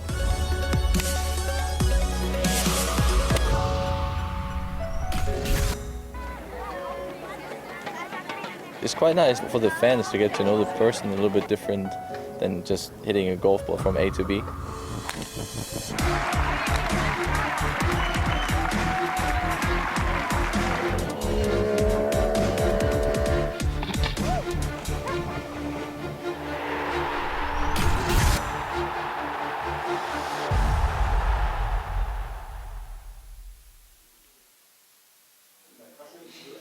Welcome back to Kiel. Perfect conditions for 49er FX sailing. We've had race 1 of 3 from this afternoon, and let's confirm how those boats and crews finished. The Gerger sisters in first place. It was a Germany 1 and 2 with Jerzok and Lawrence in second place. The favourites in the fleet from Holland in third place, and then it was Germany again in fourth. So those are our top finishers in race 1 of the 49er FX. And Andy, what would you say we've learnt from that first race? That it's not how you start, it's how you finish that matters, because we didn't see a great start by the Gerger sisters. They were around the first mark in just 5th place, but they put on the afterburners and they put an incredible charge to get into the lead by the bottom of the second leg. Whereas that we saw some of the other German teams like Jerzok and Lawrence, well, they managed to hang on to second, but they were leading in the early stages. And probably the most disappointing is for Leonie Myers and Eleanor Stoffers. They were also leading at one point, and they dropped back to, I think you just said, 4th place in that race. So, yeah, the start is always important in sailing, but don't give up if you've got a bad start, because there's plenty of runway after that you've got to get right. There's an interesting partnership out there. They're flying the Swedish flag, but in many ways one's Norwegian and one's Swedish. We can talk about them in a moment. But let's hear from them now, because you spoke to them earlier this morning, didn't you? Randy Forser and Natalie Lagergren. Randy and Natalie are racing in the 49er FX. They represent Sweden. So girls, Today it's going to be windy. What is the secret to doing well in the 49er FX on a day like today? I don't know, maybe keeping the boat on the right way. Yeah. I think it can be really shifty here, so it's good to look up and see all the shifts and the different gusts. Yeah. So you know what's coming, if it's a big gust or to look up. I think it's good, and just to be cool in the boat. Yeah. To be cool in the boat. Have you done enough practice lately to be cool in the boat? Yeah, I think so. I hope so. Yeah, we hope so. Okay, and so keeping the boat upright, that's the first thing. It's also quite a small fleet here as well. Any particular tactical moves that you're thinking about in such a small fleet?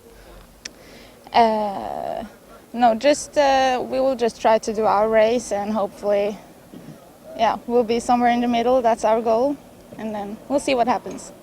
All right, girls, we wish you the best of luck. Thank you. Thank you. Well, they finish near the back of the fleet, but no doubt as they sail more and more together and get back into it, that their performance will improve. And Randy Forser, who's Norwegian of origin but has spent 7 years in Sweden, has taken a year out to finish her studies and go back to Norway and work in her chosen industry. So good luck to them. We'll see how they perform in the second race.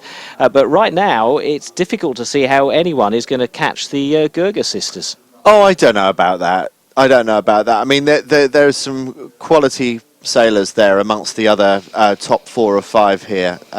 So I think we can expect to see better from the Dutch, like Beckering. I think we can expect to see more from Jot Lawrence and Myers and Stoffers. So, yeah, good start by the Gerger sisters, but I'm not pegging them as clear favourites, even though they won by 200 metres in that first race, which is a big margin in such a short race. Conditions still looking good.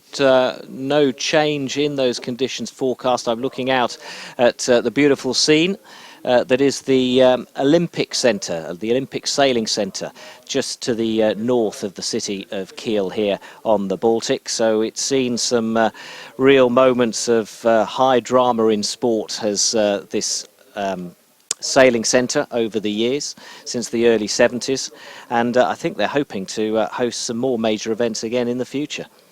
Yes, maybe another Olympic Games. This centre was built for the 1972 Olympic Games in Munich. Munich is a long way from where we are, but this is the centre of sailing in Germany because we are on the Baltic Sea.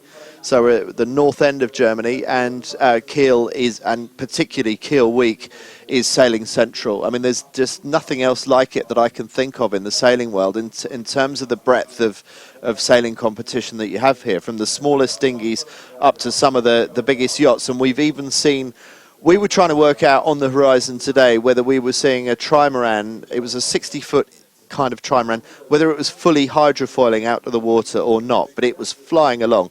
So we've got boats as small as some of the 49er FXs that we've been looking at, smaller as well, some of the lasers and things, up to some of the real giants in the sailing world, and then the tall ships that we've seen at times in the background during the racing as well. So the full breadth of sailing here at Kiel Week. It is definitely one of the places to come for sailing fans. The pre-start will get underway in a few minutes' time for the second race of the 49er FX, but it's good to be in a place that is a success story, an Olympic success story as far as venues are concerned, because you always hear about, you know, white elephants that have been built and then just left to rot away once the Olympics are over. So it really is great to be in a place that's been used for 40 years since it was built originally for the Olympics, and the prospect is that it will continue to be used for many years still to come. The infrastructure is all still there. It's such an easy drive out of the city. Cycle tracks, you know, bus routes. It's a really positive success story, is this venue. Just not enough car parking. I mean, there is just so many cars here, and it's really hard to fight for space. That's the first race in the morning, isn't it? It's not the race on the water. It's the race to find a car parking space. And I guess there were less of them in 1972 when the place was designed. And we're seeing some of the NACRA sailing around. We can see a US flag in the middle of the picture attached to that NACRA. And so we hope that we're going to be looking at some of the NACRA 17 racing after we've seen the 49er FX racing. So that's a real treat in store for later on this afternoon. We're saying pre-start on the screen there. We're not actually into that pre-start quite yet. We're still just a few minutes away from them going into their pre-start formation. But that is the start line we're looking at with the committee boat, with that bright orange flag flying. And the NACRAs are probably just coming to have a little look, just to see what conditions are like. We just saw their FX flag go up there, so that was the 5 minute, I think we just got then. So we should be 5 minutes away from a start now, and they will be hoping that that large boat coming across behind the committee boat will be well out of their way at start time. Flying the Dutch flag, a real international port is Kiel. Ships from all over the world coming here, but of course from all over the Baltic as well. I think I'm right in thinking that Kiel marks one end of the ship canal where a lot of commercial shipping cuts off the corner rather than having to go round the top of Denmark.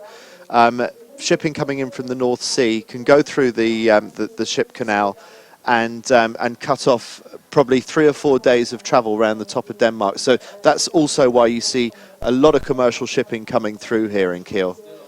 And historically, Kiel always been at the centre of international trade, part of the Hanseatic League. Well, you have to tell me about that because I'm learning maybe stuff. when we have more time. But that counter is dropping. 3 minutes 40 seconds now to the start. Germany 6. And what we just saw on the committee boat there at the 4 minute was the black flag that went up on the committee boat again, because those naughty girls, if you remember, crossed the start line too early at the first attempt, and so the race committee put in the black flag. They got the start cleanly away, and I think the race officer has decided that these girls can't be trusted to start cleanly without the threat of the black flag. And they'll all be aware of that, and they'll all be trying to hang back. But as we've said, these are racing machines, and they are designed to go fast. And it's not always as easy as it sounds to take your foot off the pedal once these boats catch a gust and power up. So a bit of communication going on there between some of the crews and the committee, presumably just checking a few details for this second race of the 49er FXs. German boat 777 actually sailing backwards there, and sometimes you do that before the start just to make sure that there's no weed caught around the front of your centerboard or your rudder. You don't want to be dragging weed around with you on the race course. Even a tiny strand of weed can have quite a marked effect on your boat speed. An obvious question for those who sail regularly, but not so for those who maybe are tuning in and just getting into sailing right now.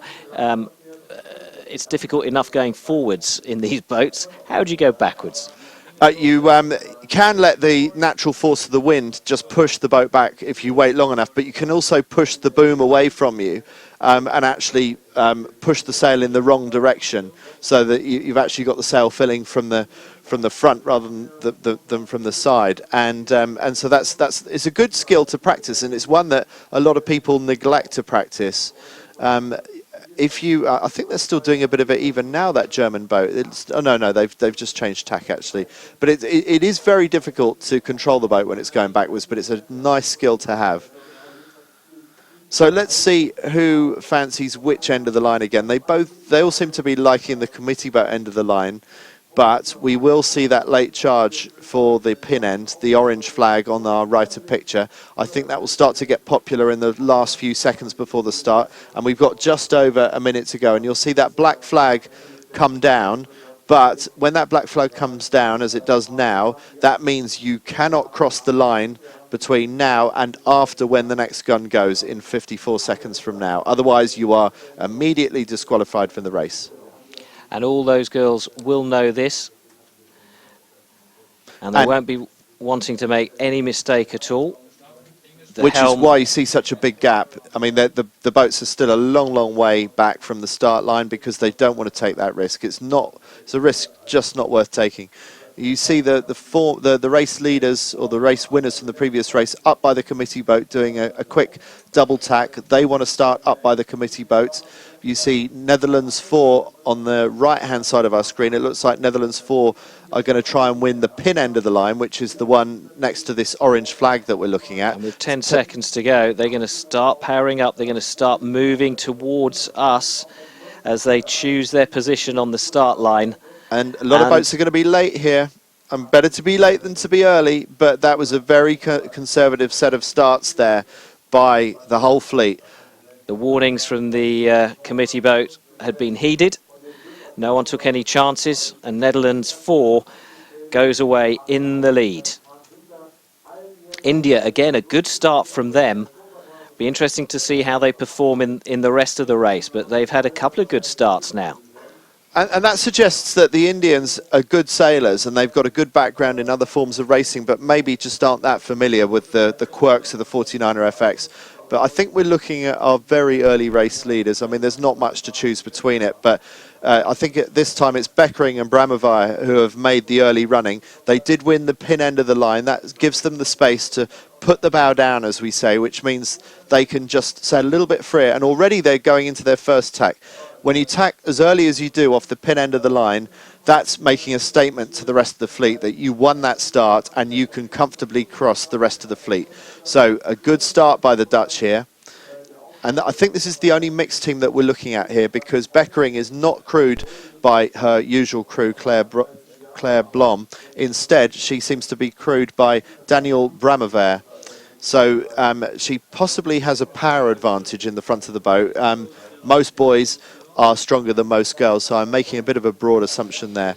But sailing with a bloke in the front of a 49er FX probably gives you a bit of strength advantage. Which begs the question, why is it allowed? Because, well, firstly, let's say it won't be allowed in the Olympics. It's only 2 girls allowed. But it's always nicer to have a bigger fleet where possible. And if that means having an open class rather than a women's only fleet, and it puts more boats on the start line, that most people would favour that, I think.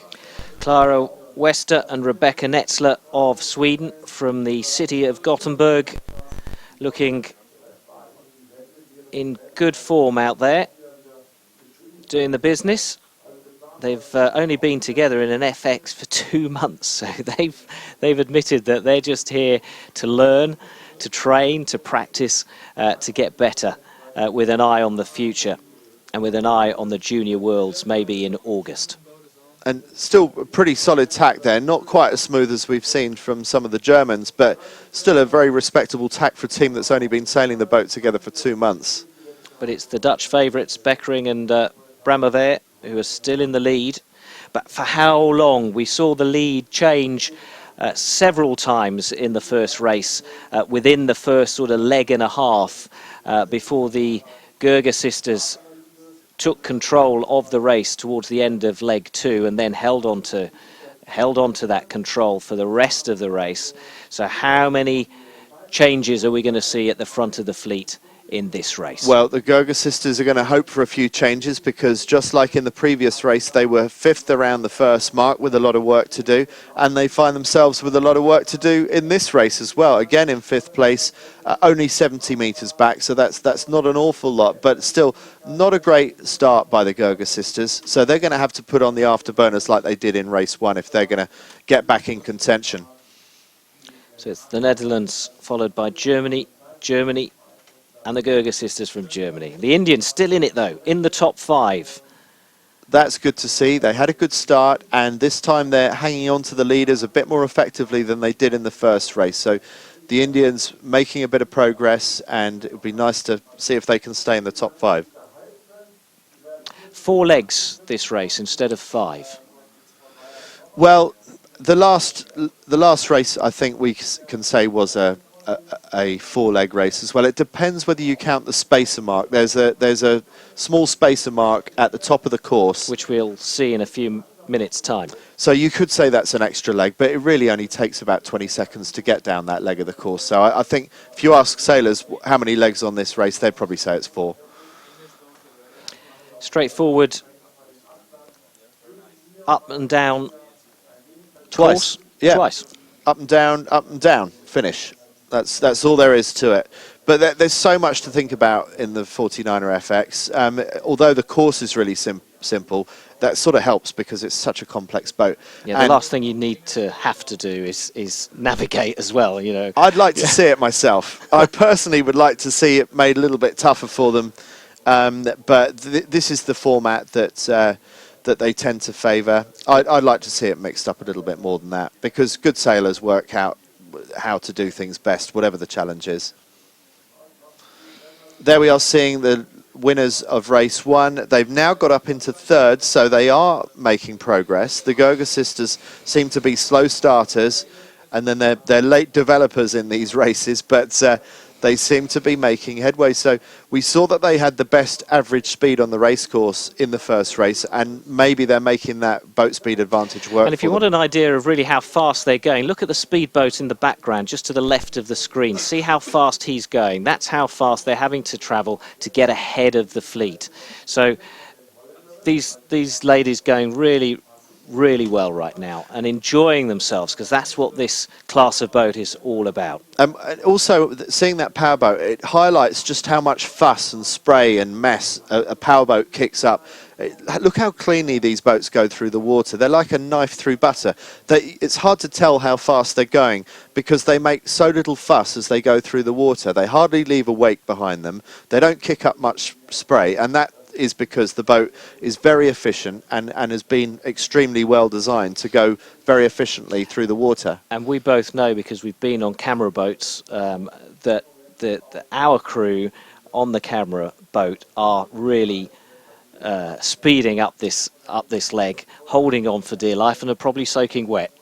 Absolutely, and it's not to say you can't get soaking wet in a 49er as well, but if you sail the boat well, you can actually step ashore at the end of the day with dry hair. Really? Yeah, absolutely. I mean, if you sail the boat well and you don't capsize it, you keep the upper half of your body dry and possibly even your legs as well. Fascinating stuff. And what a variety of ships. Bit of a teabag there just before attack by Beckering and Bramovez, so not the best tack there. They would have lost a little bit of speed as they went through that tack. What I'm also surprised by, sloppy boat preparation before the start. Oh, another teabag. That tells you just how shifty and gusty the breeze is. And the Swedish also struggling with it behind. The breeze is all over the place. And look how much distance they've given away with those 2 teabags.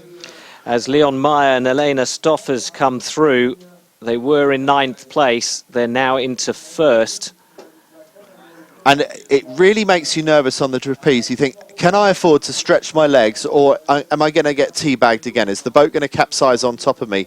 These are really, really tricky conditions to sail the 49er FX in, because you never know what's going to happen next. So that crew is pushing out to try and counterbalance the strength of the wind, and then suddenly the gust, the wind drops, and poof, you're in the water. Yes, so it's a combination of the wind dropping and also changing direction as well, and really catching the Dutch unawares there, which has taken the lead away from them and given it to Meyer and Stoffers, who've come round that first mark. And that's a jibe set. They've gone straight into the jibe set. Very aggressive, decisive manoeuvre. But it looks like there was a sloppy one, because the Dutch had a fantastic hoist and set. So the Dutch have taken it back there. They're not in our picture at the moment. We are seeing Yurtzok and Lawrence in 4th. This is not good by Yurtzok and Lawrence. They nearly capsized there. They've saved it. They haven't got their spinnaker out yet. That'll be the next job for them once they've... Oh, the boat is slow, and they're going to... they're going over. Oh, that is really sloppy boat handling. And now they really are having to pull and throw themselves out. They have saved it. But they're facing the wrong way. They're going in completely the wrong direction.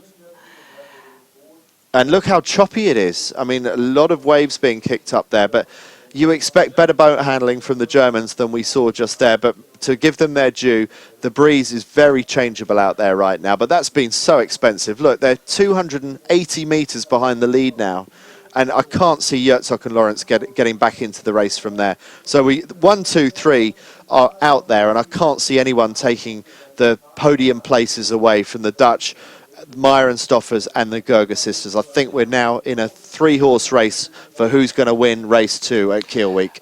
But doesn't it highlight just how far back the rest of the fleet are, that Herzog and Lawrence could get it so wrong and waste so much time and still be in 4th place? That's very true. That's very true. And there's a lot going on out there, and we're doing our best to make sense of what's going on out there. But the breeze is extremely changeable. To the right is the Swedish boat of Wester and Netzler of Gothenburg. But to the right, number 6 from Germany, Herzog and Lawrence, who wasted so much time on that first mark, seem to have steadied things. They'll be catching their breaths and trying to regain kind of mental control of the race and try and work out where they are and what they need to do to try and close the gap. But these are our leaders. It's the Dutch out in front, but it's very close between them and both of the German boats in 2nd and 3rd. This could still go either way. But that was a fantastic manoeuvre that we saw earlier by Beckering and Brameweer. We saw Meyer and Stoffers go round in the lead. They did a jibe set, which I thought was a nice, decisive, tactical move. The Dutch did exactly the same, but they did it so much more effectively, and they accelerated the boat much faster than the Germans, and they regained the lead, having just given it up to Meyer and Stoffers at the top of the first leg. Back on the water with our live pictures.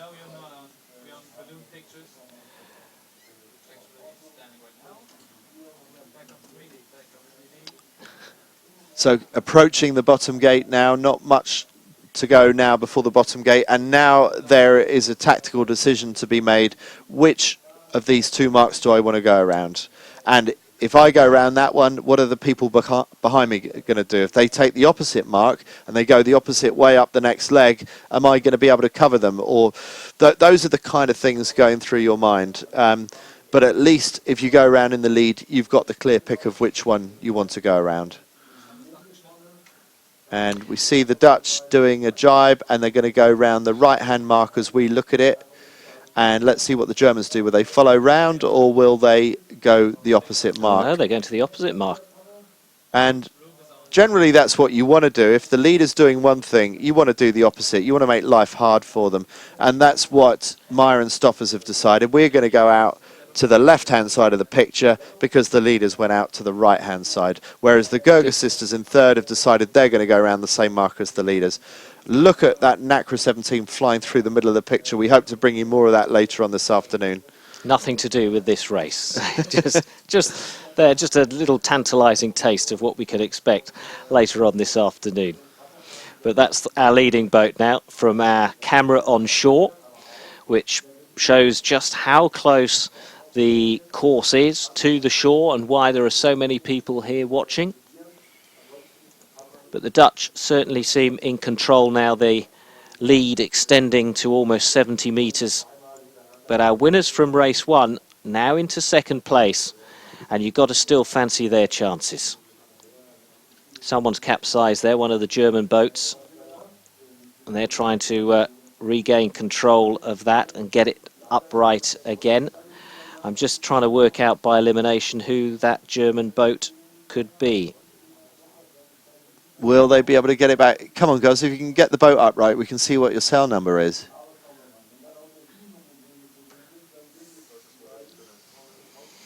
But the focus is on the leaders, and that lead is not increasing. And I fear that looking at those stats there, in 6th place, Herzog and Lawrence, now 450 metres behind. I think that was a capsize by Herzog and Lawrence, now down in 8th. Yeah, so it must be them. So they almost lost it at the top mark, and somehow they lost it coming down that leg. I wonder if there's some problem with the boat. Could be, yeah, that's an interesting point, because you really do expect better from these girls. They're amongst the top few in the world, and I'm really confused as to what's going wrong on board that boat right now. On the other hand, maybe they had nothing to lose, they decided, and they were just trying to push it to reach the top three and maybe close that gap. Possibly. I tend to prefer your first idea, that maybe there's something wrong with the boat that caused that. It's just really strange. We're with the leaders on the water. Netherlands for Beckering and Brameva, the only male in the fleet that we can see. Daniel. Good tack by them just then. Back onto starboard tack. And the thing is that although it might be a strength advantage to have Brameva in the front of your boat, I doubt that these two have done much sailing together, so they probably haven't had a lot of time actually in the boat together working as a partnership. But as we heard walking around the boat park this morning, there's a lot of crews like that who've either taken time out and are coming together again, or injuries that have caused them not to be able to race together. And the Poles are up into 5th place, so they're having a good race. And the Dutch still in the lead, although in this picture, as we look at it, it looks like the Gerger sisters are pretty close to them in terms of being able to attack. But I think that's maybe the camera perspective as well. I think the Dutch have got what we call a loose cover on the Germans, so they're not actually giving them bad air, but they're just doing enough to sort of herd them in the same direction and defend the lead that they have. Well, we just got a little glimpse there of Germany 6, who we think have capsized, Yerzok and Lawrence. We might get another shot of them a little bit later on. We'll see just how wet they are. That might tell us whether it was them that went in or not. But I think the SAP sailing analytics back it up that it must have been them that we saw in picture. Yeah, absolutely. That's been a disastrous first run for them. And there they are, the 3rd German crew out in this fleet, and now well down the fleet, somewhere near the back, which has given our sort of Norwegian/Swedish crew of Forsa and Lagergren, who we heard from before the race. It's given them the chance to move up into 4th. But I think a podium place in this race for them is out of the question. And just to give you an idea of sort of how expensive it was for them, Yerzok and Lawrence down that run, the average speed of most boats was about 13.5 knots. Their average speed down that leg was 8 knots. Yeah, well, they were swimming, weren't they? Yeah. So. And there we go. That's a good perspective. Thanks to these graphics, we can see exactly how those 3 are lying right now, with the Dutch in the lead. But it's not an insurmountable lead by any stretch of the imagination. They're going up to the apex of that triangle. They will turn and come back for the final leg, the final dash to the finish line. So what's good for the Dutch is that the 2 German teams behind them are very close together. So whilst I'm sure the Gergers and Meyer and Stoffers would still like to believe that they can win this race, they also have a battle for 2nd and 3rd. And so that match race between those 2 German teams possibly makes life a little bit easier for the Dutch to defend this lead. But now we're coming up to the top end of the course, where we've seen how shifty and patchy and surprising and unpredictable the breeze can be. And it caught the Dutch out with 2 tea bags on the previous beat up towards the top. And the Dutch are on the right-hand side of picture there. And it looks to me like they're sailing away from the best breeze. So it wouldn't surprise me if we see the Dutch tack back over towards the Germans in picture now.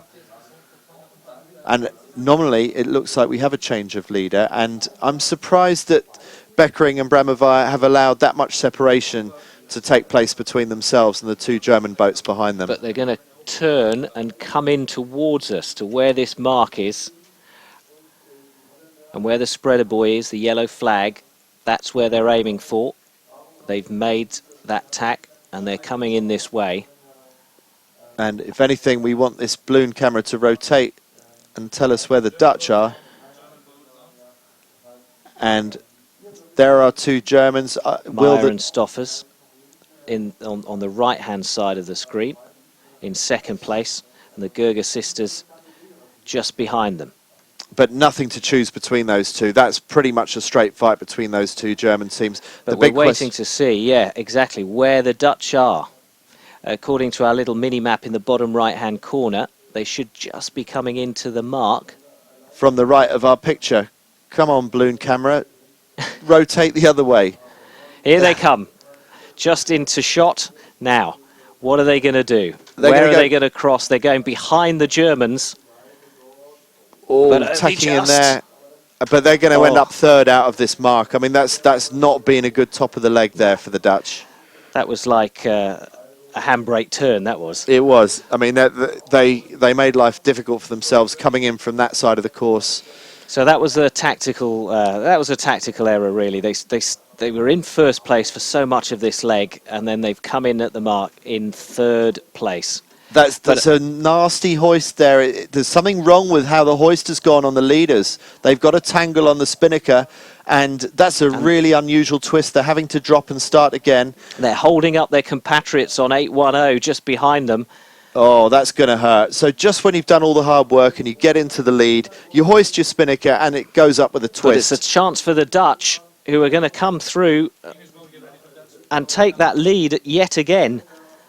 That was smart sailing by the Dutch. If anything, it was overcomplicated by the Germans. I mean, I feel sorry for, who was it? Was it Meyer and Stoffers? Meyer and Stoffers who got it wrong originally, and they held up the Gerger sisters. Ah, painful moments for them. And yes, it looks like it's going back towards the Dutch. But having said that, it looks like the Gergers have got a better line down the inside of them. And tactically, the Gergers are in a very strong position. But they're in some nasty chopped up water there. It looks like they're in the wake of some power boats or something. And they've decided to jibe away. The Dutch now decide to jibe as well. And there's a lot of race left here yet between these two. Question is, can Meyer and Stoffers, after that disastrous hoist just then, can they get back into contention? So the Gerger sisters, our winners from race 1, seemingly back in the lead in this second race.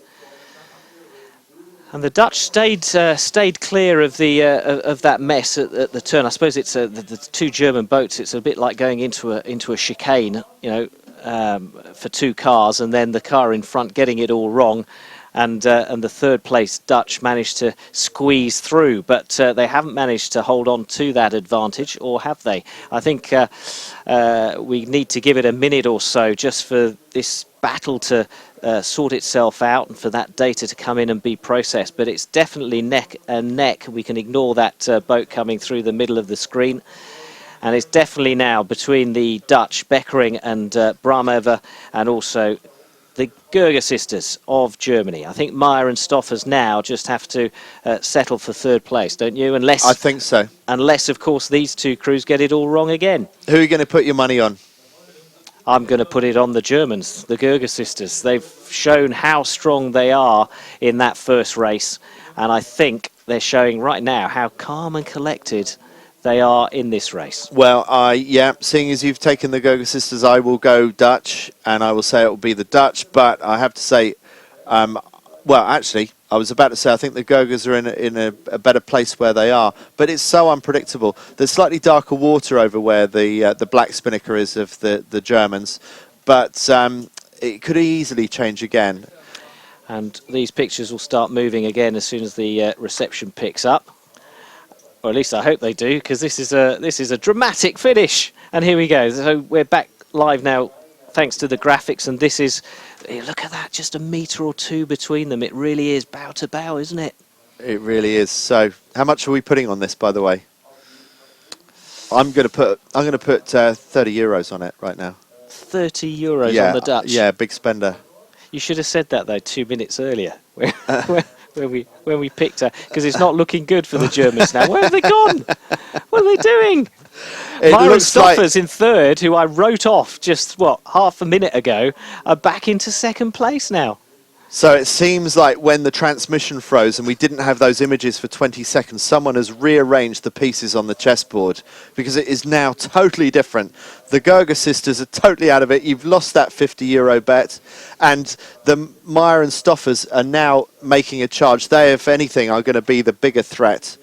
I think our German director just couldn't bear to see what was happening. He froze the pictures, but there's no doubting what's happening in front of our eyes. Now the Dutch very much in control, 30-metre lead with about, well, a third of the leg to go to the finish line. So can they stay in control? Can they not make any mistakes?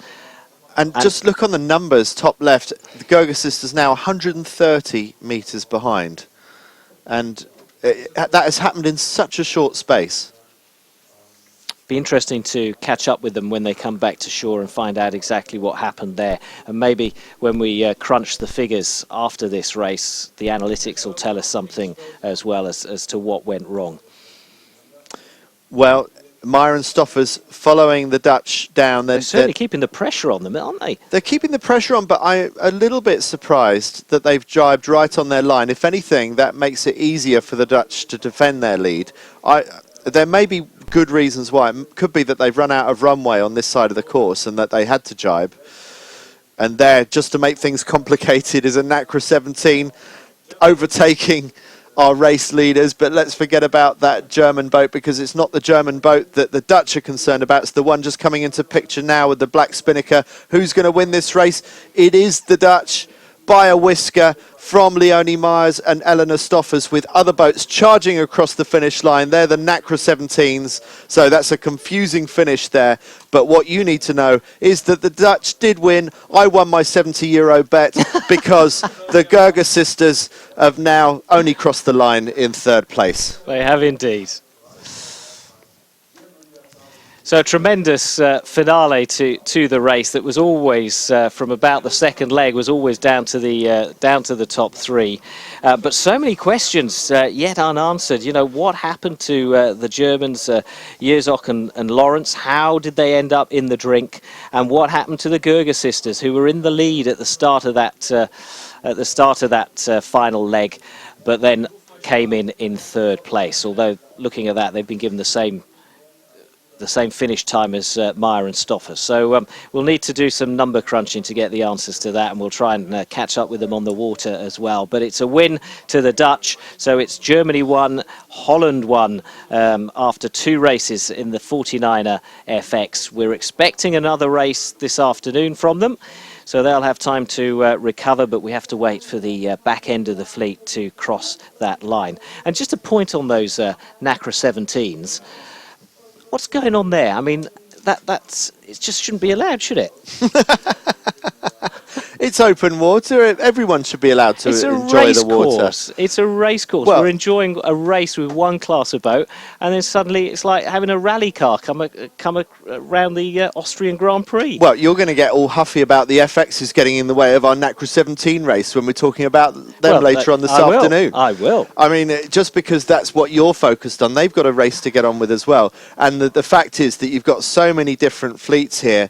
It's just not practical to run a separate race course for each individual class. So we've got the NACRAs and we've got the FXs having to share the same race course. So I'm not sure of the time gap, but I suspect that the NACRA 17s probably set out 5 minutes or 10 minutes after the FXs. And sometimes you get those unfortunate overlaps where other boats do get in the way. But that even happens in the Olympic Games, and it's all part of the game.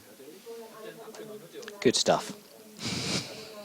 Let me see what the statistics reveal from that final leg that was so disastrous for the Gerger sisters.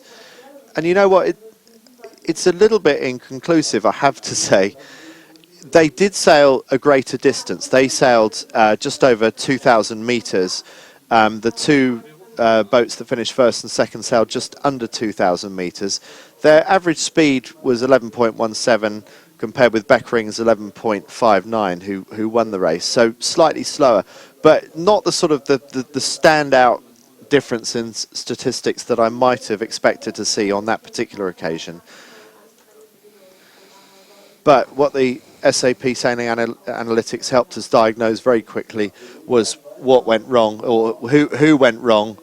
And it was Herzog and Lawrence when we were trying to identify that boat earlier, and the numbers revealed very quickly which boat it was that had gone wrong, and that was a disastrous race for Herzog and Lawrence. And those are Meyer and Stoffers stopping off at our TV boat to speak to our German colleagues who are also broadcasting this live, not just on the internet, but across Germany and on the big screens here in Kiel as well.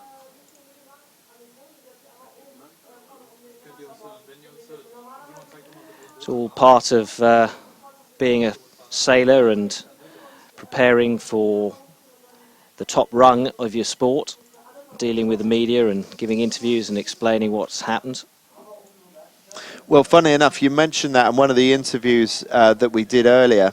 I think it was with the Swedish, I think it was with Randy Forster and Natalie Lagergren. We spoke to them on this show about half an hour ago, and that was the first interview that they'd ever done, and they were super nervous about it.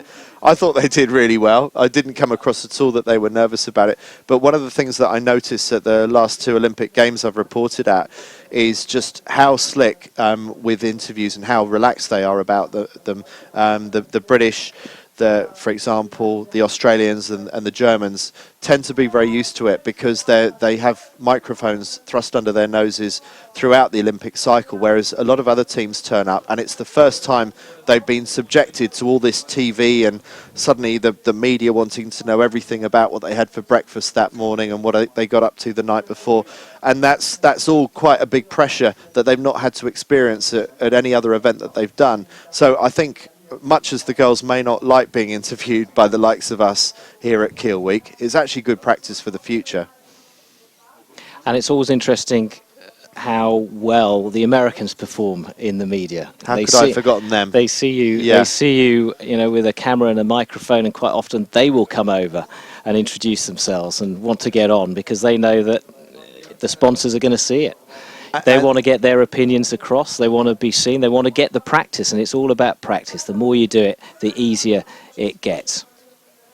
That's a very good point. And yes, the ones that tend to run away from the camera, I think, if they really want to get to the top of the sport, they're just storing up challenges and problems for later on in their careers. So if you can possibly bear to talk to us in the boat park in Kiel Week, we highly recommend it. And at the age of, 19, 20, it's difficult to think about the end of your career. But those sorts of experiences and public speaking and giving interviews will all help when retirement comes, as inevitably it will. It certainly helped you, didn't it, Andy? Yeah. Here you are. Here I am, yes. This is where I always wanted to be. So let's just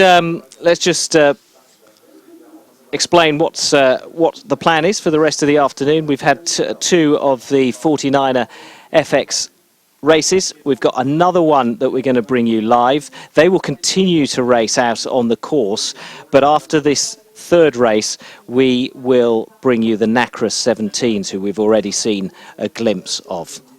Can we Let's hear, just before we go through some more data, Andy, let's hear from the Dutch winners of this 2nd race. Annemiek Beckering and Daniel Bremover. There's Daniel. Yes, Daniel is next to me. Hello, Annemiek. Congratulations on that victory. Just tell us a little bit about that final leg. Talk us through it. Well, it was quite an exciting race. It was big changes in the breeze. When we rounded the top mark, we were just in 3rd, so we lost a bit in the 2nd upwind, and then we saw good pressure on the left, looking upwind. So we decided to jibe back into that, and well, that paid off quite well. So we finished just ahead of the Germans. And how did you see the rounding at that final mark at the top end of the course when the Germans had all that trouble? You managed to avoid that problem. Yeah, well, we didn't really want to do the jibe set, so for us it was already okay. And then we saw they had some problems, I think, with the kite sheets. So that was good for us because we could take off a bit easier. And it gave us some space to do our own thing. but you stayed very calm and cool to avoid the trouble and went a little wide, but still under a lot of pressure from the Gurga sisters. Yeah, definitely, because they jibed with us quite quickly, and then we're like, oh, we want to jibe and cross, but we can't really, so we had to wait a bit and be patient to take our chance. Okay, well, congratulations on that victory. Just looking ahead, you've got plenty more racing to come this afternoon. We'll see your next race live here on the television. Have you changed tactics from race 1 to 2, and are you going to change again before the next race? No, I think we'll do the same. We try to look for the pressure, stay under pressure, and make the shifts work for us, because the shifts are really big. So we think we need to have the gain of the start line, make sure we're sailing in the right angle of the line, and that's what we will keep doing for the next races. Well, the very best of luck for the rest of Kiel Week to you, and congratulations again. Thank you.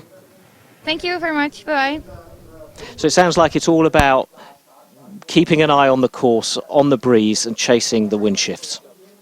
Okay. Yeah, which they did very effectively most of the time. But let's not forget that even they got it wrong at times with those 2 tea bags earlier on in the race that actually lost them the lead at one point. So even for the race winners, there's room for improvement. You know, it's really, really tough out there. And one of those terrible cliches, but it does work terribly well for today's conditions. Snakes and ladders, that's what we're seeing out there. Now, you've been working through some of the SAP analytics data. We can have a look at that. You can have a look at it at home yourselves. sapsailing.com will give you access to a wealth of data and information. And that is the leaderboard after or the results of race number 2, with the Dutch, who we've heard from, taking the lead, and then Germany in 2nd and 3rd, with Meyer and Stoffers taking 2nd place, and then the Swedes that we heard from before the race, Forsa and Lagergren in 4th place, but some way behind. So really a split in the fleet now after 2 races between 1st and 3rd and the rest of the fleet, and we'll see if the other Dutch and the Indians and the Swedes can continue to improve and challenge the top 3 for a place in the medal race. So it's all nicely poised for race 3. We'll go away and come back in a few more minutes' time with race 3 of the 49er FX. Don't go away.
Can a business have a mind, a subconscious, a power to store every experience and call upon it through something called intuition? Can a company have reflexes, a nervous system, the ability to react precisely and correctly, faster than the speed of thought? Can an enterprise have a sixth sense, a knack for predicting the future? Can a business have a spirit? Can a business have a soul? Can a business be alive?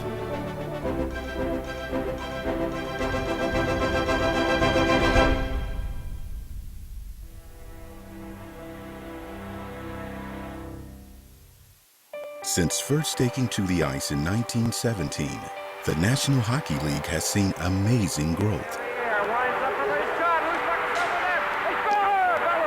In 97 years, there have been 7,250 players, 50,000 regular season games, 3,950 playoff games, 310,000 regular season goals, and 2.5 million shots on goal. From the first puck drop, the method of capturing, formatting, and distributing NHL statistics has evolved as much as the game itself. The stats landscape right now in the NHL is kind of all over the place. One of the goals is to really make sure that all of the tools that fans need are on NHL.com. With new teams, new markets, new competitors, new media, and new technology, the speed and demands of today's game require the NHL to be more agile, from the back office right down to the ice. The partnership with SAP brings together two best-in-class organizations and uses leading technology to begin building the foundation of the game for the 21st century. What SAP is going to allow us to do is really tell stories, to let our fans go deeper and deeper into the game. Fans are super hungry for content. With NHL.com/stats, we're going to deliver a level of insight at the player and team level that hasn't been seen in hockey before. The process for this redesign has really been a true collaboration between the NHL and SAP. It's just an overall updated look and feel. We really want to give the users a clean experience, easy to navigate it, and also give a level of interactivity. The game is so fast and it's so skilled. What we're working with SAP on is how to basically slow that game down through the use of data to be able to give us a digital record of everything that happens on the ice. And with that, there'll be a wealth of new metrics that can then go into, one, the HANA database, and two, the new NHL stats section. Now that they have the authentic data and this great set of tools, what are some new stories and new angles we can tell about the sport of hockey and about the NHL players? The full archives of NHL stats dating back to 1917 will soon be available to the public for the first time ever. So that means all of the new tools that we're giving for advanced filtering and visualizations, fans can now then apply that throughout the entire history of the league. So now you can begin to use that statistical data to compare a Sidney Crosby to a Wayne Gretzky, to a Gordie Howe. The NHL and SAP will continue to look for new insights and innovations that will improve the game. The next generation of hockey is about to begin.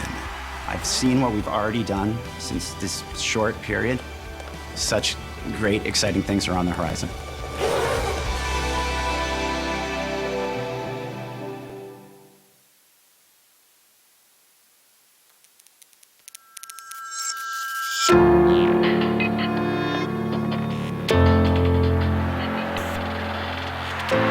Ich habe das noch gar nicht so drin in mir, dass das so funktioniert hat, dass wir Weltmeister geworden sind.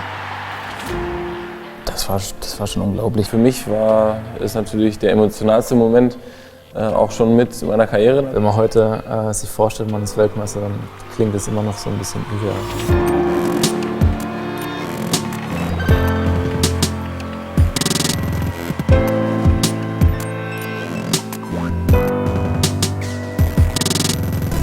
Fußball, finde ich, hat sich wahnsinnig entwickelt. Theoretisch ist es sehr simpel, ne? Das ist diese 22 Leute laufen Ball hinterher, aber es gibt ja so viele Kleinigkeiten, die entscheidend dafür sind. Es war unglaublich spannend für mich generell, diesen Prozess von Anfang an mit zu begleiten und mitzuentwickeln. Ich glaube, dass das ein wichtiges Tool ist und dass man dadurch einfach auch sein eigenes Spiel und auch das Spiel der ganzen Mannschaft irgendwie verbessern kann. Und das haben wir eigentlich mit beiden Tools super geschafft. Also einmal mit der App, die einfach jedem Spieler auch außerhalb der Länderspielzeiten immer wieder wichtige Informationen gegeben haben, wo auch immer Feedbacks kamen.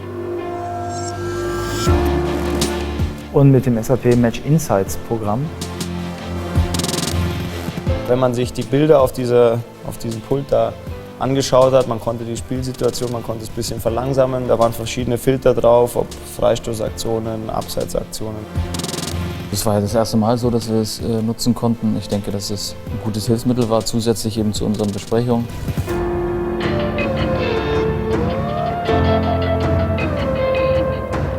Daten können natürlich auch unglaublich viel helfen, wenn sie schnell bereitgestellt werden.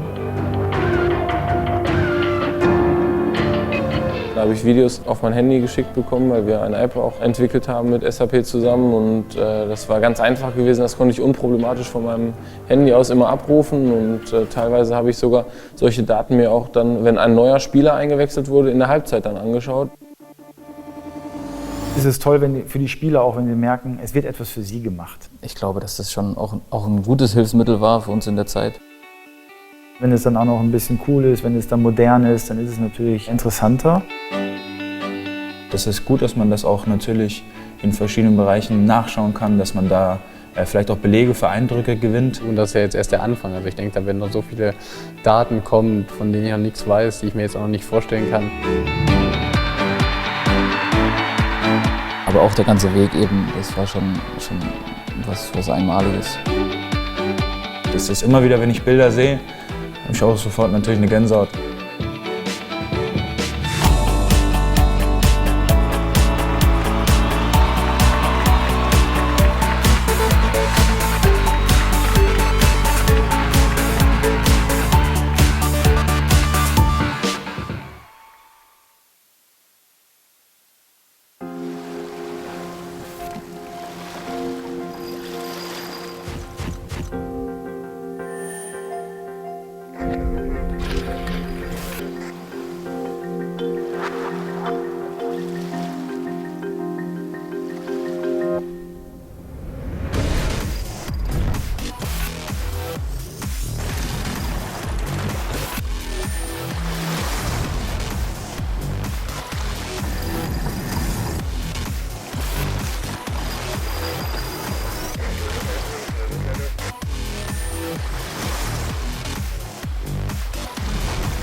Welcome back to our live coverage of Kieler Woche 2015, Kiel Week here in northern Germany on the Baltic Sea.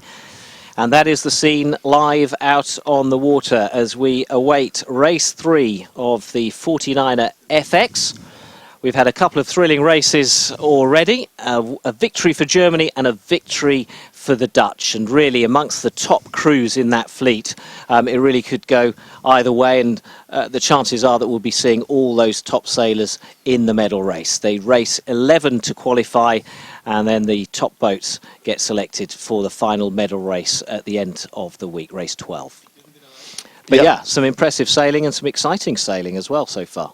And a lot of unpredictability in these races as well. So we've seen 2 different race winners so far. We could easily see a 3rd different race winner in this next one. Yeah, let's confirm the leaderboard then after these 2 first races of the competition.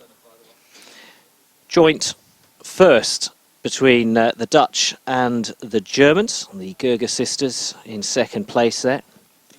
Then it's Meyer and Stoffers in 3rd.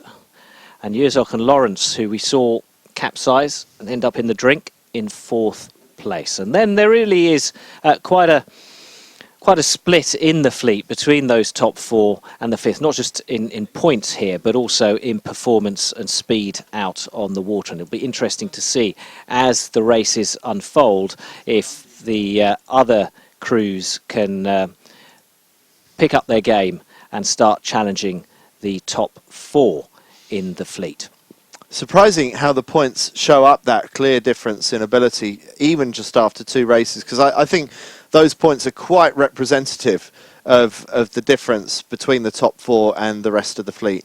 I mean, the thing to point out, for example, with the 5th placed Swedish boat there, I mean, they're racing a 12-year-old boat that is so heavy that the last competition they took part in, when it was weighed and checked, they actually thought the scales were wrong and that they'd broken.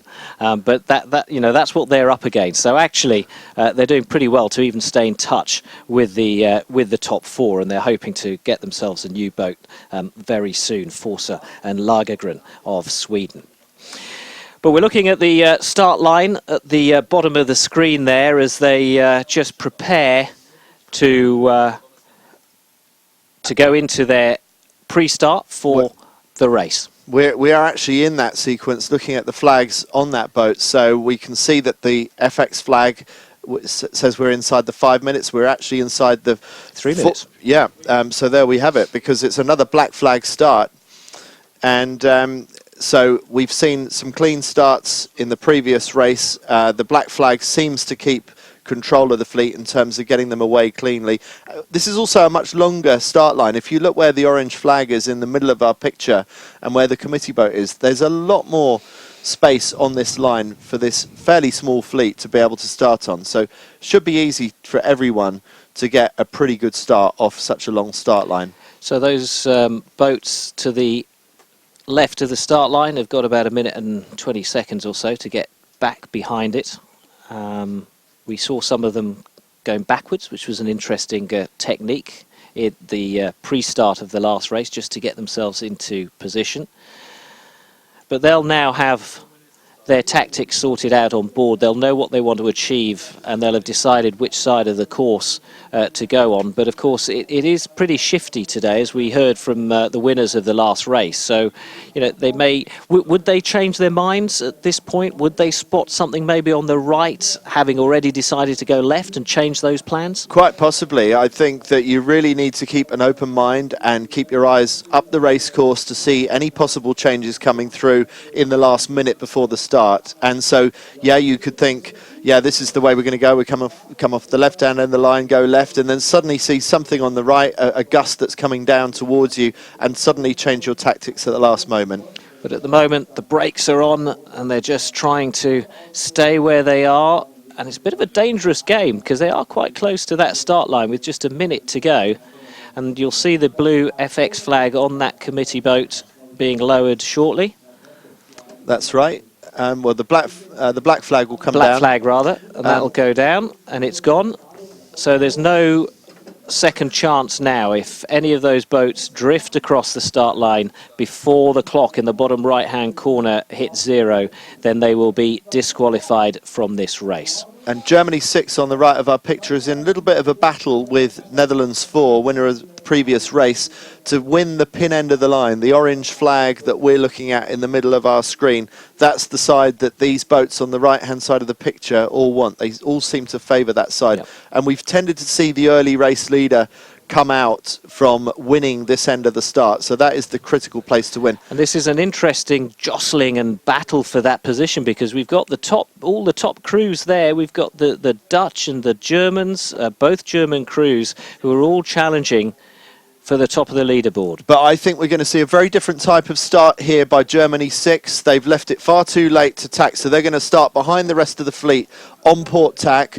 Or am I wrong? No, they've instead made a complete fluff of that start, and they are going backwards at start time. That was a disastrous start by Germany 6. But whereas a good start for Leonie Meyer and Elena Stoffers of Germany, who came second in the last race, and with the overall leaders from the Netherlands in second place. And you can see why they wanted that left-hand end of the line so much, or right, and as we look at it, because look how much of a lead the first two boats on the left of picture already have on the rest of the fleet. A massive jump by the Dutch, and also by Leonie Myers and Eleanor Stoffers on the left of our picture now. These two in a clear 1-2 ahead of the rest of the fleet already. The Swedes of Wessler and Netzler in there in third place. And as always on this first leg, it takes just a few moments. And here's a replay of that start and just how wrong they got it. And they were really challenging the leaders, the Dutch there, who managed to avoid the trouble and get away in second place, which it highlights how good those Dutch that Dutch crew are. And it also shows how biased that line was, how much you needed to be at the left-hand end of the line, but get away cleanly on port tack, which is exactly what Leonie Myers and Eleanor Stoffers did to an absolute tee. And the Dutch, as you say, escaped a sticky situation, did a last-minute tack onto port and managed to get away cleanly as well, whereas Germany 6, Herzog and Lawrence made a total mess of the end of that line. And to highlight that bias at the start, if you look at the mini-map on the right-hand side, you can see those... if you think of those grey lines as a wind ladder, the higher up the ladder, the better placed the boat is, hence where position 1 and 2 are. Now, the grey lines always stay at 90 degrees to the wind, which is why they're moving on the screen, and that reflects just how the wind is shifting, and you can see the angle of the start line, those two white dots, pretty much reaffirming what you were saying in your analysis of the live pictures, Andy. But we're live on the water now with the leaders, Meyer and Stoffers of Germany, with 777 on their sail. And then it's the two Dutch crews in second and third. Let me just give you the distances. At the moment, Meyer and Stoffers in the lead, 20 metres back to Beckering and Bremervaar, then 100 metres back to the third place boat, which is the other Dutch boat of Janmaat and Heystek, and 125 metres back to the Swedish boat Forster and Lagergren. And then Herzog and Lawrence, who made that horrible start that we saw, along with the Gerger sisters, they're almost 200 metres back. So they're the boats we're looking at there. A long, long way behind the leaders already, a 200-metre gap, basically off making a mess of the start. Now, the girls that we have seen have an incredible ability to climb through the fleet are the Gerger sisters. Again, they always seem to be in fifth as they go up the first leg. Yes, here they are in fifth again. Yeah. So they can take confidence from the previous two races that they have the ability to get back into contention. Will Herzog and Lawrence be able to do the same after that terrible start? Good tack there by Meyer and Stoffers, leading Beckering and Bremervaar by, well, nothing in it actually. The lead is changing between these two teams, who were the two teams that got away cleanly on port tack off that start. And now we can see just how hard they will be working on board that boat. And just how strong that breeze is at the moment as well. Really low down on the trapeze wires, fully stretched, working the sails. And the breeze is in a high phase again. And actually, we've just stepped outside of the studio just now, and I noticed one of the pot plants blew over, didn't it? Just as we the wind is definitely getting up since this morning, which is interesting because I'm pretty sure the forecast earlier, the early morning forecast, was that this afternoon the wind was going to die, but it's certainly proving the opposite right now. And we got a glimpse of the Gerger sisters in a previous shot. And they are moving up the fleet and trying to close the gap on the first two, which is what you predicted may well happen. Interesting cross there. And who will have come out in front? Well, I think the Dutch managed to get across the front of the German boat, Meyer and Stoffers, who we're looking at now. This was the undoing of the Dutch in the past, tacking away when they're in the lead, doing more tacks, tacking away, rather than doing a loose cover on the boats behind. They're effectively in a match race, so all they've got to do, the Dutch, is keep a close eye on this boat as they come out of a slightly squiffy tack. That wasn't the best that we've seen out of them. They're back up to speed again now, but for Beckering and Bremervaar to tack away from their opposition suggests that they've seen something on the other side of the course that they that they think is going to favour them. So now they'll be on a cross coming back together again, the Dutch and the leading Germans, and it'll be interesting to see who comes out ahead on the next cross. You've sailed a 49er. You're very experienced in that sort of boat. We're watching them hiked out there on the trapeze. Which are the muscles that are really aching? It's your stomach muscles. It's your leg muscles. It's pretty much an all-over body workout, I would say.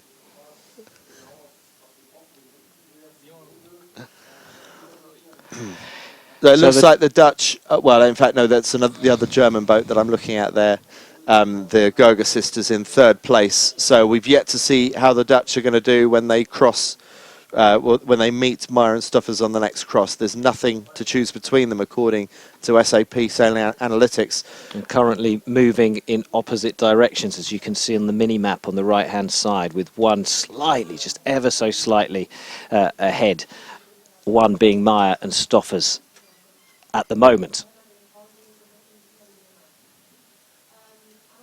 That's the other Dutch boat, Yamat and Heistek, currently in fourth place. But the Dutch, although it tells us that they're in second place, that shot there makes them look as if they are in the lead. But these camera perspectives can be a little bit deceptive. There we go. So the analytics have now caught up with the live shots and confirmed that the Dutch are still in the lead. And again, as with the previous race, there is a bit of spinnaker cloth flapping away. I find that really odd. All these little details you really want to pay attention to. That's just extra windage slowing you down, and there's no excuse not to have that tucked away before the start. Really strange. Daniel Bramover, the crew on that boat, the only male in the race, in the fleet. And look how close it is. It's still a match race between the front two. Just a metre between them as they come to that mark. And now we're going to see them. They've got a turn. Simultaneous tacking. Now have the Germans. There's a spreader here, so they've got to do a very short leg, and then we'll see another turn. And can the Germans come in on the inside? Looks like they will. But how clean will they make this spinnaker hoist? Oh, there's actually a bigger gap there than we thought, isn't there, between them? Now, the last time we saw this, we saw the Dutch do a superior hoist on this jibe set. In fact, the Germans got it all wrong. But how have they done this time? Meyer and Stoffers look like they've done a pretty nice hoist there. They're fully up to speed now. We don't see the Dutch yet in and picture. Off they go. You can see the acceleration as the spinnaker fills. Pulls them away, and the Dutch right behind them. 15 metres between those boats. All to play for. Nerve-jangling stuff. But what a huge gap between them and third place. And I think, although we've seen the Gerger sisters come back on several occasions, I think 150 metres or so is probably too much of a gap to close, although we are still only on the second leg of this four-leg race. There's something not quite right for Meyer and Stoffers. They keep on adjusting their trapeze gear, and they don't look that settled. These are the Gerger sisters. Oh, sorry, the Gerger. So, no, that explains it. They've only just got up and running. Yeah. But we've seen them, especially in the first race, they're so fast downwind. And we decided it wasn't just technique and tactics, it was probably just a very fast boat as well, and maybe their weight ratio being perfect. Yeah, we've seen them get it all right, both tactically, strategically, and in boat speed terms. So the Gerger sisters, they're 180 metres behind. But what we're seeing is the battle for first and second between Meyer and Stoffers and the Dutch boat. And that's probably a better perspective of how it is, with the leaders just close next to that motorboat, and second place with a blue spinnaker. Although it seems that they're in stronger breeze out there, the Dutch, and it could be that the two black spinnakers of the German boats closer to picture are in less wind. I think the Dutch have a good seam of breeze there. thing is, they are now on the extreme of the course. They can't afford to go any further, so the Dutch have to jibe out of that strong breeze. But it's hard to say from our camera perspectives at the moment, but the SAP Sailing Analytics suggest that the Dutch have made a move ahead of the Germans.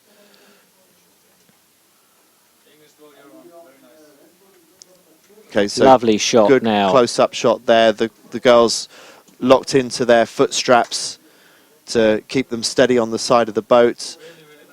Nice low trapeze position, putting maximum power into the boat, looking around, getting a sense of where the opposition is. How are the Dutch doing on the far side of the course? Let's jibe over and have a look. And having a great perspective of just how fast they're going, the speed that these boats generate. Germany 6, Jurzok and Lawrence in fourth place there, trying to close the gap. And the Gerger sisters, no sooner did I say that 150 metres was too much of an ask for them to close, they've now already halved that distance, so let's not write them off yet. Now this is critical for 777 on the right of picture. They're on port tack, they don't have rights, they have to cross that boat or they have to jibe. But no, actually, it may be they're already. First. Yeah, maybe that they're already on ley line and there's no further distance for them to go. But the Dutch could have made them jibe. The Dutch could have been more aggressive there. I think they let the Germans off the hook there a little bit, but the Dutch are clearly relying on the remaining two legs of the race. And maybe, well, you look at that, it looks like they're actually rolling over the top of the Germans, but let's not get too carried away. It could be that that's camera angle. Although that probably is not, as they come to the mark. And they've, well, this is interesting. So they have to choose which of those boys to go round. And it looked like the Dutch wanted the other mark, but they were forced to go round the right-hand mark. The Germans claiming the inside at the left-hand mark. That double jibe, you wouldn't normally do that unless you were forced to do that. So I think the Dutch are going to the side that they don't want to go to. I think they wanted to go where 777 is going, which is towards our camera right now. So which will win? We've got a bit of a split, and already we see the Dutch tacking back. So the Dutch did want to go left. And are they in a position there where they look like they're in better breeze and they're on a higher angle? So I actually think the Dutch are doing very well there. And I think we're going to see a change of lead there in a short while. These are our leaders. Hiked out. Always thinking, always looking. Constantly making adjustments to try and maximise their speed and angle of travel. The helm giving orders, telling her crew where she wants to go, what she wants her to do. Really good pictures, and just look at how fast they are travelling. No wonder these girls love those boats. And they all said as much when we asked them, you know, why an FX? And they've all said, oh, because they go so fast. It's just so exciting. It's a long, hard road doing an Olympic campaign, but it's made so much easier when you sail a boat that's a lot of fun to sail like this.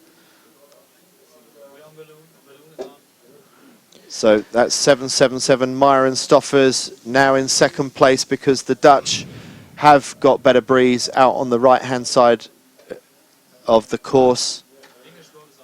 So Beckering and Bramover, I don't know if they were forced to that other mark, but looking at their manoeuvres, it looks like they were. But maybe the Germans actually forced them off to the better side of the course. Sometimes that happens. Sometimes your hunches don't work out, and you think you've chosen the right mark to go around, and then you end up forcing your competitor in what proves to be the better direction. 50 metres now between the leaders and second place. And again, you know, the Gerger sisters, so fast downwind, they're now going upwind, and that separation is increasing. So it's definitely a downwind performance that makes the difference to their race. It looks like it. Well, now we're Myron going to Stoffers have a attacked. cross here. Beckering and Bramover attack as well. Yeah. and it looks like Beckering and Bremerwehr want to defend the right-hand side of the course. They could have sailed a bit further. They could have put a harder cover on Meyer and Stoffers, but it seems Beckering and Bremerwehr, they don't sail that aggressively against the other boats. They like to sail their own race and go where they think the best breeze is, and ignore to some extent what the other sailors are doing, what the other teams are doing, which is tactically a bit of a dangerous game to play. But they're in the lead at the moment, so it's hard to fault the Dutch too much on the way they're sailing this race. And Meyer and Stoffers, not the top German team, but they're all thereabouts. They proved their quality by making the medal race in here in the World Cup recently. Didn't come away with a medal. They were pipped to those by a couple of their German compatriots and teammates. But right now they're in line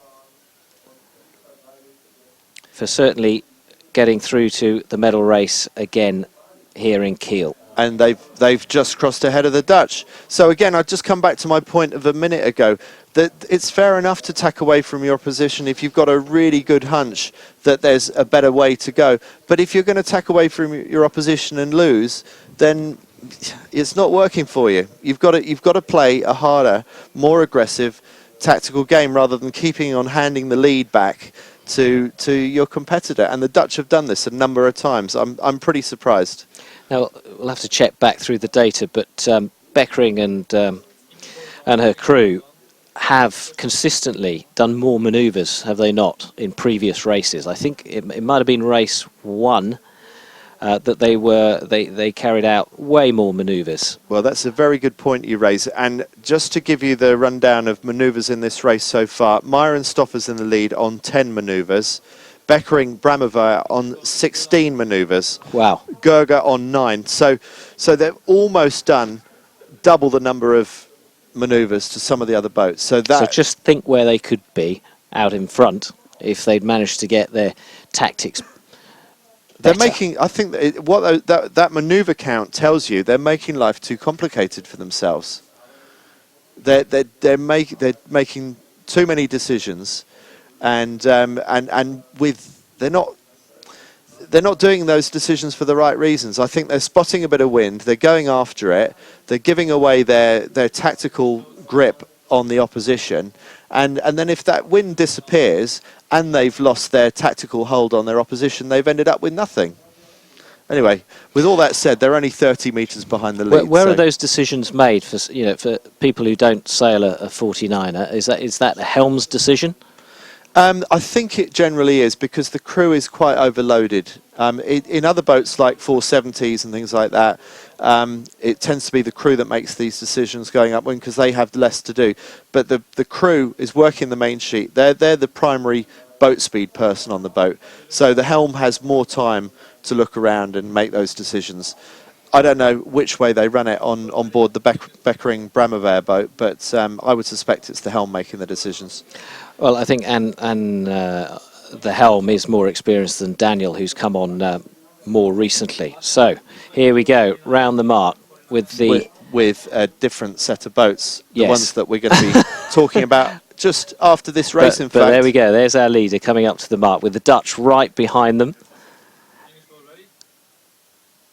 So ignore the one that's just gone round. We'll be following a NACRA 17 race later on.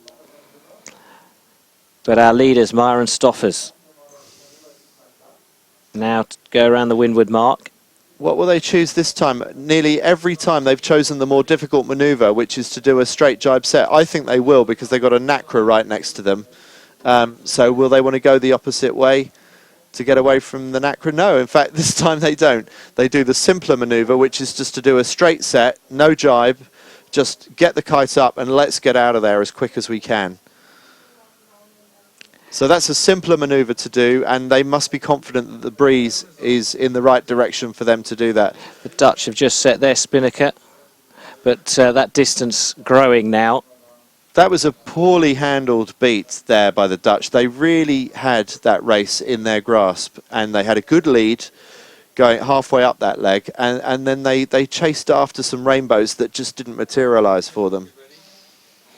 So now it's up to the Germans, Meyer and Stoffers, to just keep things together on board, keep it simple. And that sounds like a simple instruction from me, but we've seen so many of these crews overcomplicating things, and the final leg being absolutely the decider of the races, with crews getting things wrong, getting their tactics wrong, putting themselves under pressure and losing the lead. But certainly they look calm and collected, looking back at where the Dutch are, calculating the distance. We know that it's 86 metres, but of course they're doing it all just by sight, trying to second guess what their opposition are doing. The helm constantly looking back, making adjustments. Going into a jibe there. It's fairly light compared with some of the other breeze that we've seen, so that was a fairly straightforward manoeuvre. Just to give you some perspective on what happened in the previous leg from sailing, SAP Sailing Analytics, it's not quite as I've read it. The Dutch actually sailed a shorter distance than the Germans, but what really stood out for Meyer and Stoffers were they were by far the fastest boat up the previous leg, so they were probably sailing in stronger wind. But what's going on this time? It looks like on this occasion we saw Meyer and Stoffers jibe in not much breeze, and I think the Dutch had have they already jibed? The Dutch jibed earlier, and well, it paid off because that's somehow given them a 50-metre lead. That's a massive gain in a short space of time by the Dutch there. And so often we've seen that far side of the course paying. We saw 777 doing a straight set at the windward mark, which is the first time they've done that, and they've paid the price for that. The other side of the course generally seems to give the better breeze, and the Dutch were earlier into that side. And if you remember, the Dutch made ground on the previous run by being further over to that side of the course, and maybe the Dutch were more awake to there being stronger breeze on that side of the course. So again, with limited... But we've seen them do that before, and then we've seen them jibe and come back into the right side. Well, and it's not always paid off. So this race is still open. It is, but you just look at the colour of the water, and the higher up the screen you go, the darker the water is. And 49er FXs like dark water, because that's what makes them go fast. And if you look at the mini-map on the bottom right corner, there's not far to go to the finish line. There's about a third of the final leg, so time is running out for Meyer and Stoffers to close that 80-metre gap on the leaders. And the Gurger sisters never did manage to close the gap on the first and second. They made a good fist of it in the second leg. Yes, the second leg downwind. Yes. Yeah, it wasn't to be, and that gap now almost 160 metres between second and third place. And again, look at the separation between the leaders and the rest of the fleet, with the Swedes coming in fourth. That's half a kilometre. It is, and you look back to Jörg and Lawrence, and it's almost a kilometre behind. I mean, the gaps behind these top three are absolutely enormous. But there is the finish line, very much within sight of the Dutch. And Netherlands 4 crosses the line in first place. The second race that they've won this afternoon here in Kiel, with the Germans, Meyer and Stoffers, now approaching the finish line, and they will take second place. But not by much. I mean, the Gurger sisters are fast closing. I mean, it's almost too close to call, I fear, for Meyer and Stoffers. But did they get across in second? We'll have to wait for those numbers to come in and be crunched by the software to know the exact distance between second and third. But Meyer and Stoffers, do you think they'll be disappointed at not holding on to that lead and winning? Yeah, I think so. I mean, I think that was a bit of a giveaway by them down the final run. And I think that whole race was a story of not doing the basics of covering your opposition. They were pretty much in a match race, Meyer and Stoffers against the Dutch. And I was probably more critical of the Dutch throughout that race than I was of Meyer and Stoffers. But I think what the Dutch did wrong on the previous leg, Meyer and Stoffers did wrong on the final leg. They just let their opposition get too far out to one side of them. And I mean, it is really, really difficult in conditions that are as variable and as shifty and as gusty as they are. So I temper all of that with not wanting to be too critical, but I do think they'll be disappointed, because I think if they'd have jibed a bit earlier, if they'd have copied the jibes that the Dutch did and jibed at the same time as the Dutch, they probably still would have won that race. Well, a lot of these crews out there using this very much as training and ahead of the Junior Worlds in August, and certainly I think there's pretty much every boat has learnt something from every race so far with these shifty winds and slightly difficult conditions to read. Let's just have a look at leg 4 from a SAP Sailing Analytics point of view, and the numbers are quite revealing. Beckering and Bramevair sailed just 1,800 metres, compared with about 2,000 metres for Meyer and Stoffers, so almost 200 metres shorter distance.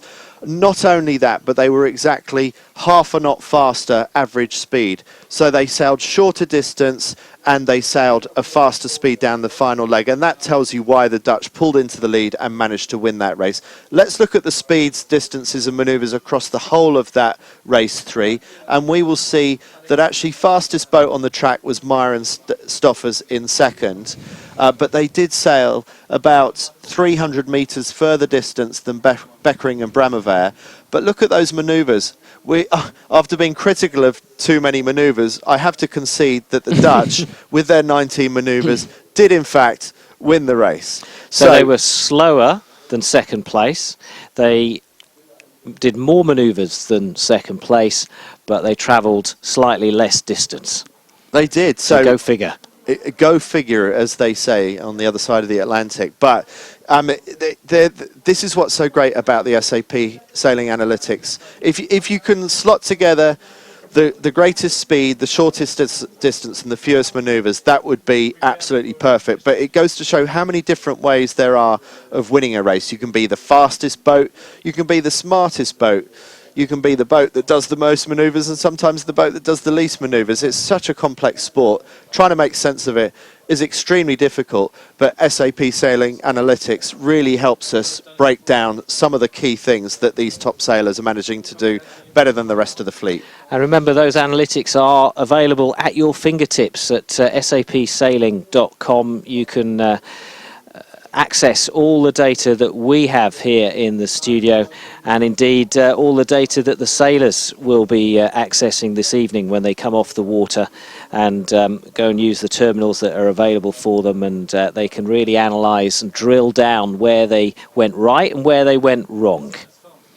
So those are our 3 races of the 49er FXs for this afternoon. We've also had a mouth-watering glimpse of what's yet to come in our live broadcast from Kiel. The NACRA 17s, they've been on the same course as the FXs, and we've seen them cross the line. We've seen them scooting around the course. We were talking about how fast the FXs are. Well, wait till you see the NACRA 17s. It's going to be mouth-watering stuff. That's going to come up in a few minutes' time this afternoon on our live broadcast. But really, Andy, looking back at the 3 FX races that we've had so far, which crews have impressed you most?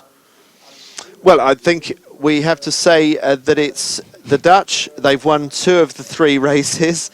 Annemiek Beckering and Daniel Bramevair. And they've done it despite their performances. Well, I feel like I've been overly harsh on them. I do think there's room for improvement. Annemiek Beckering has stated she wants to be the best 49er FX sailor in the world. That's something she came out and said very strongly a month ago, because she's made her qualification for the Olympics for the Netherlands extremely tough. She had a poor selection process, but she still has an outside chance of being able to go to Rio 2016 next year. And also, 2 of the German teams have done very well. Euler and Lotte Gerger, they won the first race today, and let's not forget that they've been out of action for a few months. So I've been surprised by Victoria Yerzok and Annika Lawrence of Germany. They had a really good first race. I don't know if we can get any of their data up, but they had a really good first race, despite the fact that this morning they were telling us that they were really just hoping to try and get things together after a break off the water.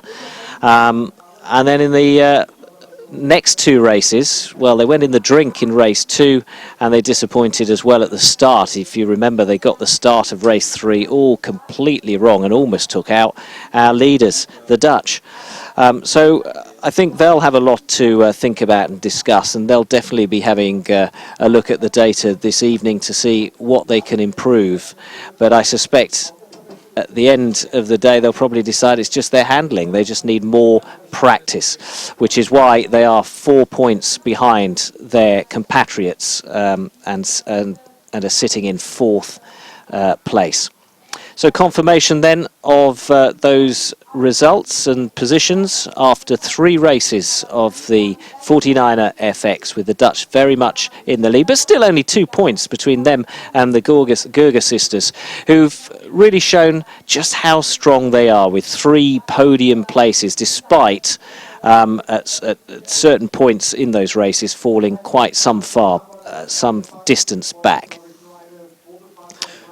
Well, the funny thing for the Gerger sisters is they nearly always, if not every time, started quite badly. They never had strong first legs, but they showed a great ability to climb through the fleet, not least in that first one, which they ended up winning. I mean, they did that all on leg 2 of that race, when they went from 5th at the top mark to leading by the end of that second leg. So there are many, many different ways of winning and losing these races, and it's been really interesting to watch them on such a tricky race course where there is so much place changing going on all the time.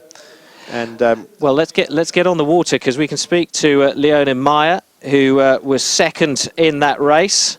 Leonie and Eleanor, we can't see you, but we can hear you. Are you happy with that 2nd place finish, or would you rather have, well, obviously you'd have rather finished first, but do you think you should have held on to that lead on the final leg? Yeah, it was a bit difficult on the downwind because of the big shifts and the gusts, and we stuck with the Nagra boat, so we couldn't jibe earlier. And Annemiek took a really nice gust, so she took the 1st place in the end. But we're still happy with the 2nd. It's still a good result, and yeah, we're happy with our day today. Good. Well, I'm glad to hear that. You've had a few problems with deploying the spinnaker in the last couple of races. Is that just handling, or is there an issue? I was not in every race. It was in the 2nd race on the last top mark. There was the kite sheet around our Genka pole. And yeah, if we would have seen it on the upwind, then it wouldn't be a big problem. But now it was a problem. We take the down again and have it. And okay, are you learning with every race? Do you see yourselves getting stronger? Are you happier after 3 races than you were after the first? Yeah, it's getting better, and the last race was very close to Annemiek, so I hope next day we take one win home as well. Just 1 point. You're in 3rd overall after 3 races. Just 1 point between you and your compatriots, the Gerger sisters. That's going to be a really interesting battle, isn't it? Yeah.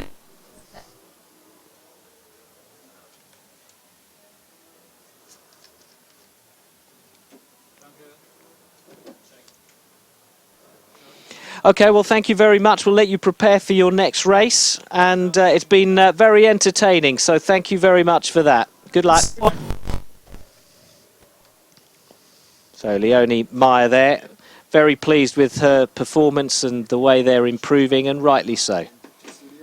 Yeah, a lot for them to look forward to, and I'm sure there's a lot for them to talk about at the end of those races. I assume they've got a coach that they can bounce a lot of this information off. And she made a very good point, actually, about Lotte Gerger, who had a terrible arm injury some months ago, and she's making a comeback. And the Gerger sisters now in second place overall after 3 races. They must be overjoyed with that, really.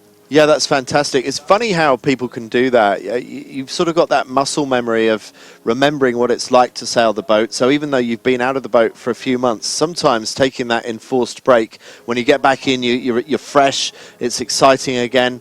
And sometimes you can't really call it beginner's luck because they're not beginners, but there's sort of that freshness that seems to work for people sometimes. Okay, well, not sure if you can hear the music in the background, but they're cranking up the atmosphere for the crowds here in Kiel.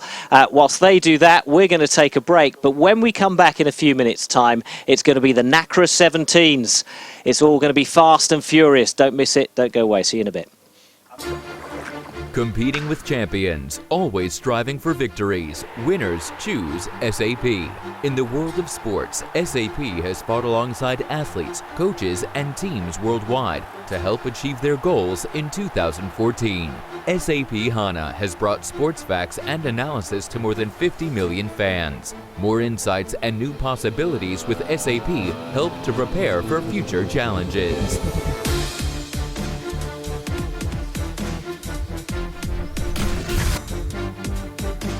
Thanks to SAP, we have the possibility to be very individual with the player, to work fast and smart.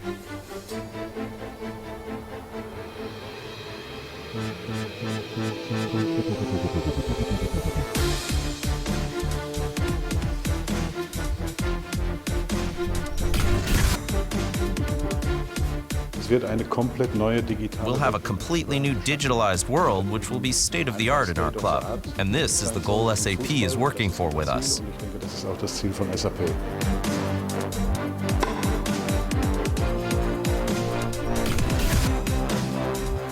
SAP is the perfect match for the WTA.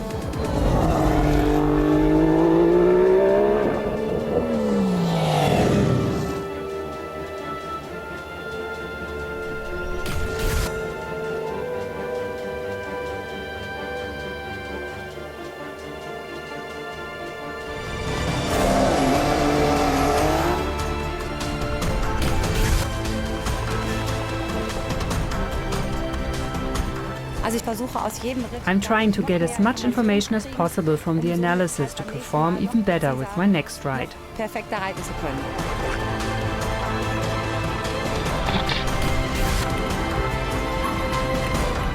Before we had the SAP Analytics, you were relying on your feeling. And now you are able to compare with objective data.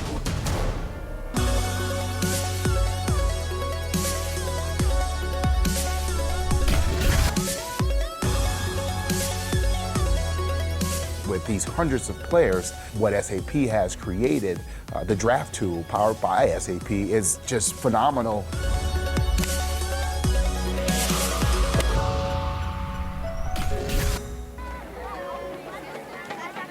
It's quite nice for the fans to get to know the person a little bit different than just hitting a golf ball from A to B.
of Kiel Week 2015. That is the start line as we wait for the NACRA 17s to begin their third race of the afternoon. And let's just update you on what's happened in the first two races. Well, Paul Koloff of Germany has reigned supreme so far. He's won 2 races. He sits top of the leaderboard. In fact, he's led both races from start to finish with his crew, Carolina Werner. Second place and third go to the Italians, Sabatini Mamuso and Porro and Marimon Giovanetti. And then it's the 2 American crews. But you can see the leaderboard there. It's all pretty close, except for first place, which is held by Paul Koloff with a 5-point lead overall. So he has some room to manoeuvre as we count down 1 minute and 20 seconds to the start of race 3 for these NACRA 17s. And I'm just going to bring Andy Rice in, my co-commentator, to talk us through a little bit about the NACRA. You've got 30 seconds or so to just tell us, what to look for in this race. I know they're fast and furious, but what's exciting about them? What's exciting is that people still don't fully know how to sail these boats yet. They're semi-hydrofoilers. They semi-lift out of the water. They behave very unpredictably at times because people don't know the rules of their behaviour yet, these NACRA 17s. They're very fast. They're the fastest boats of any of the Olympic classes. And they're also unique in that you have to be mixed gender. You have to have a boy and a girl on board the boat. It can be either way round, helm or crew. It doesn't matter which way round. Now we've got 30 seconds to go. They're on a blue pleater, clean start, so you can cross the line and restart if you need to. But that will be very expensive in a boat like a NACRA 17, so no one will be wanting to be over early. The Italians seem to like the left-hand end of the line in particular. So again, like the NACRAs that we saw earlier, the pin end often favours these fast boats like the NACRA 17s. 5 seconds to go. Will everyone stay behind the line? There's some people really pushing it, particularly the Italians. But I think it's a clean start, and the Italians doing well there, but the Germans taking the lead from the start. But a different set of Germans to the ones I don't think that those are the series leading Germans, but I couldn't quite pick out that sail number there. I might be wrong. The white flower on the red background towards the right of the fleet there, that is the Hong Kong fleet of Yui Xing Tong and Kit Fong Tong, and father and daughter, I think, on board that boat. And you know what, that German boat that got a great start out of the middle of the line, that was Paul Koloff and Carolina Werner. So a fantastic start by them. And the standout starts at the moment are from Germany and Brazil, with Mirsky showing as in second place, but Koloff already taking up an early lead. And let's not forget, he hasn't been led around any mark so far after 2 races of this regatta. The early suggestion is that Koloff and Werner are really the runaway performers in this regatta. 4 Italian boats in this fleet, and 3 of them together in 3rd, 4th and 5th, as you can see by our leaderboard, the top left corner. 6 legs for this race. 11 races overall to decide who the top 10 boats are that'll go into the final medal race, which will, of course, complete the series of 12 races. But Koloff, who has led every single race so far, is in the lead of this 3rd race of the afternoon here in Kiel. And the married couple of Mirsky and Mirsky, Andre and Kyra of Brazil, in 2nd place, but very much hanging on to the shirt tails of the Germans.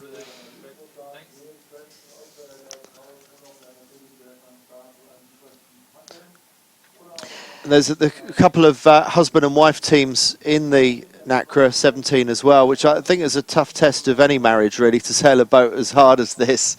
But Mark Mendelblatt, he's been to the games a couple of times for USA. His wife, Brazilian representative twice at the Olympic Games, but now both sailing under the Stars and Stripes with Carolina crewing for Mark Mendelblatt in their NACRA 17, and going into these races they were lying about 5th overall.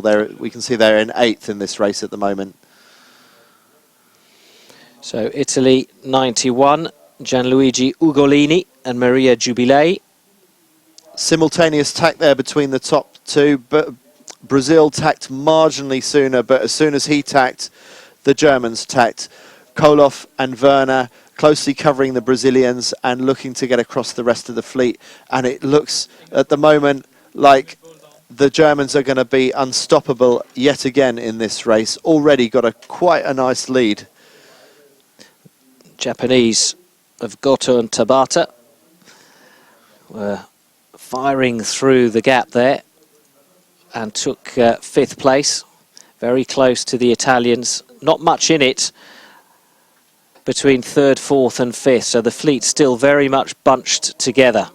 But Koloff out in front, and if the previous 2 races this afternoon are anything to go by, he's probably going to stay there. But still, plenty of this race to go, plenty of chance for the rest of the fleet to reel him in.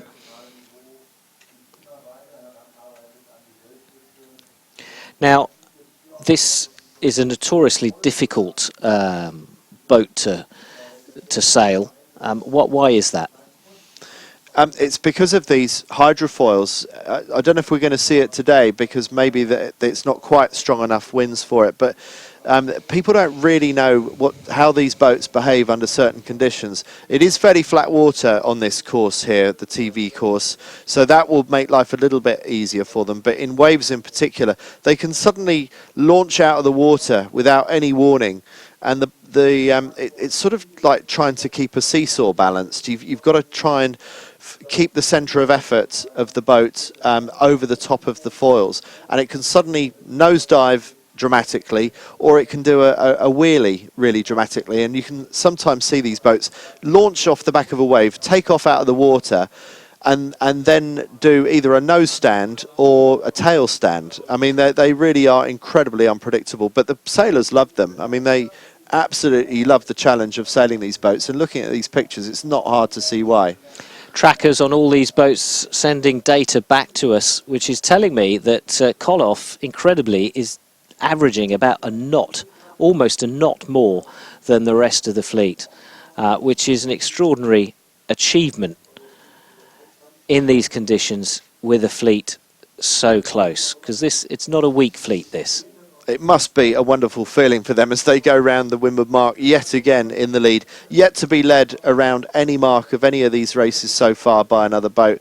To have that kind of boat speed advantage and to be the master of your boat, and it must be so enjoyable for these guys as Carolina Werner gets that blue Jenica hoisted and gets it into place before she will join Paul Koloff on the side of the boat and really get this boat up and running to full speed. And there they go. Look, it's already launching out of the water, and it's just done a wheelie. The leaders just had a momentary loss of control there, so they really are running on the edge of control sailing this boat. Even the very best are struggling with knowing quite how this boat's going to behave at certain points. Even though really in their position all they need to do is keep it simple and play it safe and hold on to that lead, which is stretching by the second, and will be 100 metres between them and Sabatini Mamusa in second place. And Carolina Werner, you can see her running backwards and forwards along the side of the boat. She's very keen to prevent that boat doing a wheelie or a cartwheel. So it's really the crew's job to do what we call gunnel running, which means running along the side of the boat, the gunnel, and keeping it on an even keel, effectively. It's a very, very twitchy boat like that. And when we talk about sport and analyse sport, a lot is said about the difference, the physical. There they go again. There we go. No, this is a repeat of what we saw earlier on, where you quite rightly suggested they'd almost lost it, but they regained control and are still out in the lead. But what was the cause of that? I think Carolina needed to get her crew weight a little bit further forwards a little bit earlier. Now that the boat is sort of set in stone until Rio 2016 has happened, you have to live with the quirks of these boats. But there'd be other people that say, well, that's just a sign of a boat that's not very well designed. But because it's a one design, because you can't change the design of the boat, you're lumped with it. You've got to live with the quirks of the boat, and you've got to work out how to get around it. And the sailors don't really stop and criticise the boat. They just ask, okay, so that happened. Nothing we can do to change the boat technically, but how can we change the way that we sail the boat? And I think that's what we're seeing Carolina doing a little bit more carefully now, is running forwards at critical moments to stop the boat tail ending like that.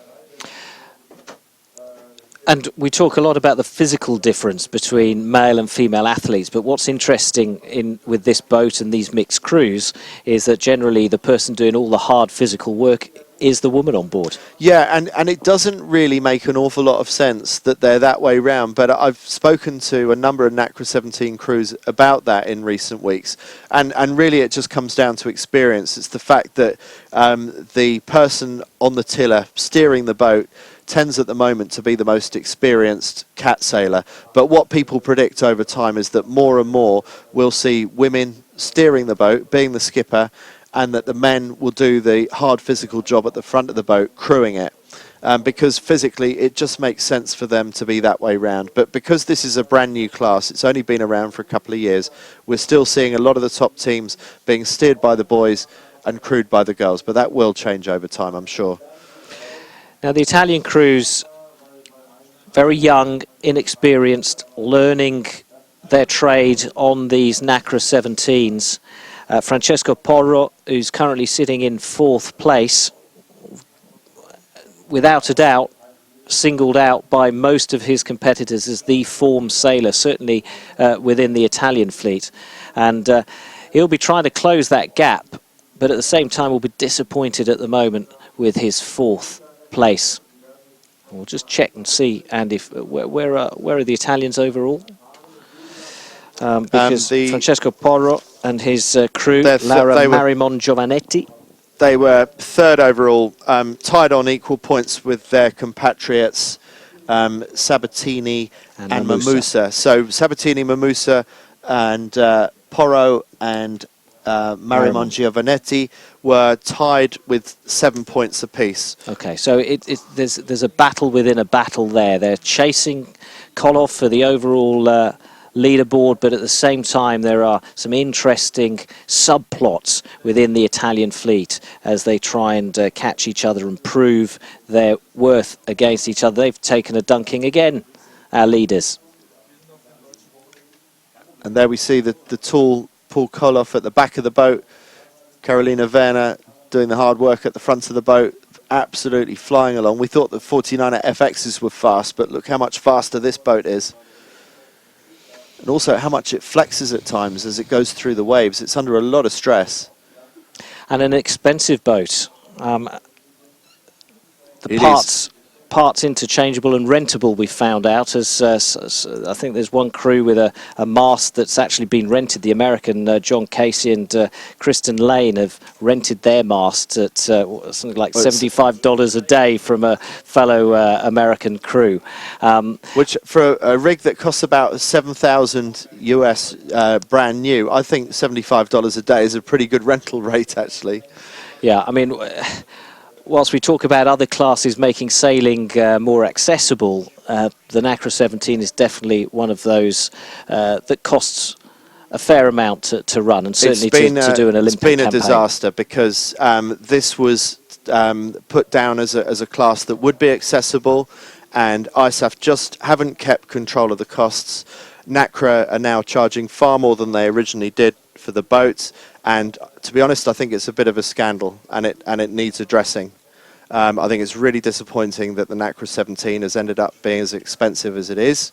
But anyway, the sailors are lumped with it, and when they break a rig, which they seem to do more often than they should, that's another 7,000 US dollars they've got to shell out. On top of the 30,000 euros that they spent in the first place to buy the boat. Yeah, I think ISAF could have done better in terms of identifying a boat that would be more accessible to more people. But anyway, There's no denying that the NACRA 17 is spectacular to watch, and you don't hear many of these complaints from the sailors. They just suck it up, they buy what's required to keep going fast, and then their job is to go out and win medals at Rio 2016. But the interesting thing on the water is that the second-placed Italian boat is closing that gap on the German leader. Paul Koloff and Carolina Werner are seeing their lead diminish, and you can see the rest of the fleet now almost within touching distance of them from that shot. So they're not running away with it, which, based on previous performances in the previous two races, you think they would, but they still haven't been led round any mark by any other team quite yet. The Italians certainly putting up a fight. And the day is proving, well, probably the most beautiful one we can expect here at Kiel Week, but the forecasts have been wrong overall. They've not been very positive for the next week or so, and they got today wrong because it is absolutely gorgeous out there, and the wind and breeze is just what we want for exciting racing, which is what this fleet is giving us as they try and catch the overall leaders and the leader of race 3 from Germany. And they're sailing that boat beautifully, and it looks so much fun. I mean, you can see why they sail these boats when you see those images. And a really large and varied spectator fleet out to watch the racing. There are numerous race courses with numerous different classes of boats out there in competition, racing against each other at the highest level, and the spectators have gone out in their boats to watch that and witness that.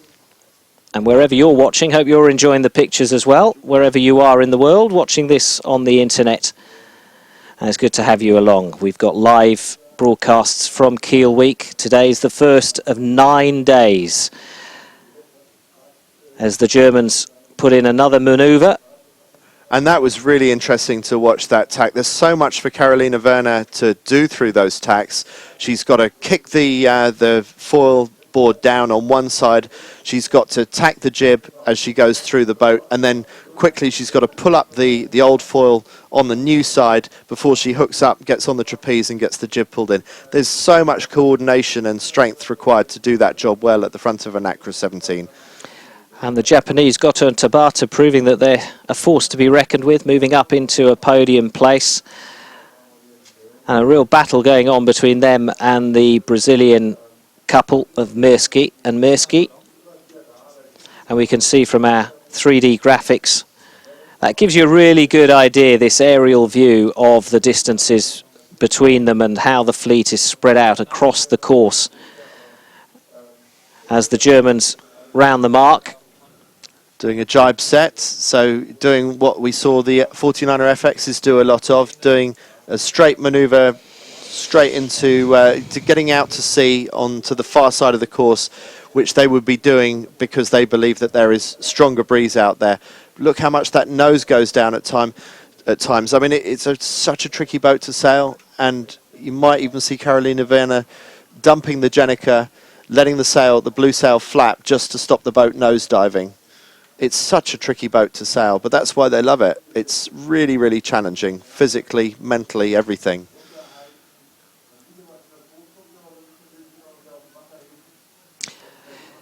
Looks like they're going for a jibe. And Carolina runs in first. Paul Koloff faces backwards as he goes through the middle of the jibe. Carolina Werner gets the new hydrofoil up on this side, gets out on the trapeze, and they're back up to full speed again. Complicated manoeuvre, beautifully executed. And how do these hydrofoils differ from the sort of foils that we've seen so much of and heard so much about on America's Cup boats? They're not as extreme. They have a gentle curve in these foils. They have a harder, more aggressive curve in the boats used in the America's Cup. And the other thing is that they have foils on the rudder on the fully foiling boats in the America's Cup. These boats only have foils in the middle, so that's why they're a bit like a seesaw, because they're only ever riding on one foil. Really, you need two foils to be able to ride stably. It's a bit like trying to ride a motorcycle, instead of a bicycle. Except instead of your own balance, you're trying to balance the wind in your sails. Yeah, it is a very tricky boat like that, and I just think it's mentally very taxing, wondering what the boat's going to do next, as well as the physical challenge of sailing it. Do you think it takes a certain technical sailor, a technical mind to sail this? Well, it's a one design, so there's only so much that you can do in terms of technically changing the boat. I think people will and are quickly learning the rules of how to sail these boats. But yes, I mean, technical knowledge of sailing is always going to help in a technically challenging boat like this. So the mini map on the bottom right hand corner showing the separation really now between the leaders. And downwind, Koloff so much faster than the other boats. He had a lead that was diminishing by the second, and now, well, it's grown by a good 150, 180 metres between the previous leg and now. So the Italians losing touch with the leaders. And third place, well, half a kilometre back from the leader. He's in a class of his own right now, is Paul Koloff and his crew, Carolina Werner. And her physical fitness must be immense. I mean, she just never stops. It looks like one of the toughest jobs in Olympic sailing, crewing one of these boats. And when you look at the table of statistics and you look at the positions on each leg, it's extraordinary. You see the Koloff name, and then you see leg 1, 1, leg 2, 1, leg 3, 1, and on it goes. And by the looks of it, those ones are going to be in every column all the way to the end. As one of the many cargo ships that goes into Kiel Harbour sails past. And you pointed out earlier the boat speed difference upwind. Just on this leg, just completed, that downwind leg, Koloff was averaging 16.99 knots downwind. Sabatini Mamusa are averaging about 15.84 knots downwind, so more than a knot slower. And almost identical in terms of distance covered, so pretty much it's a boat speed race. Koloff and Werner are just hands down faster than the other boats on the race course. Now you've only, because we were covering the FXs, you've obviously only managed to watch 5 legs of this race. Would you put those differences between the leader and the rest of the fleet down to their sailing ability, down to the boat itself? I mean, what could it be? It can be both, and because the boat is a semi-hydrofoiler, the angle of incidence, the angle of attack of these foils to the water is critical. And this is one of the potential problems with the NACRA 17, is the boat that you buy, do you get a good one or do you get a bad one? And there are differences in how they're coming out of manufacturing, and there are in all types of boat. The trouble is that when you're hydrofoiling, and it's the difference between taking off out of the water or not, these millimetre tolerance differences become really, really critical, because you can be talking about knots of boat speed of difference.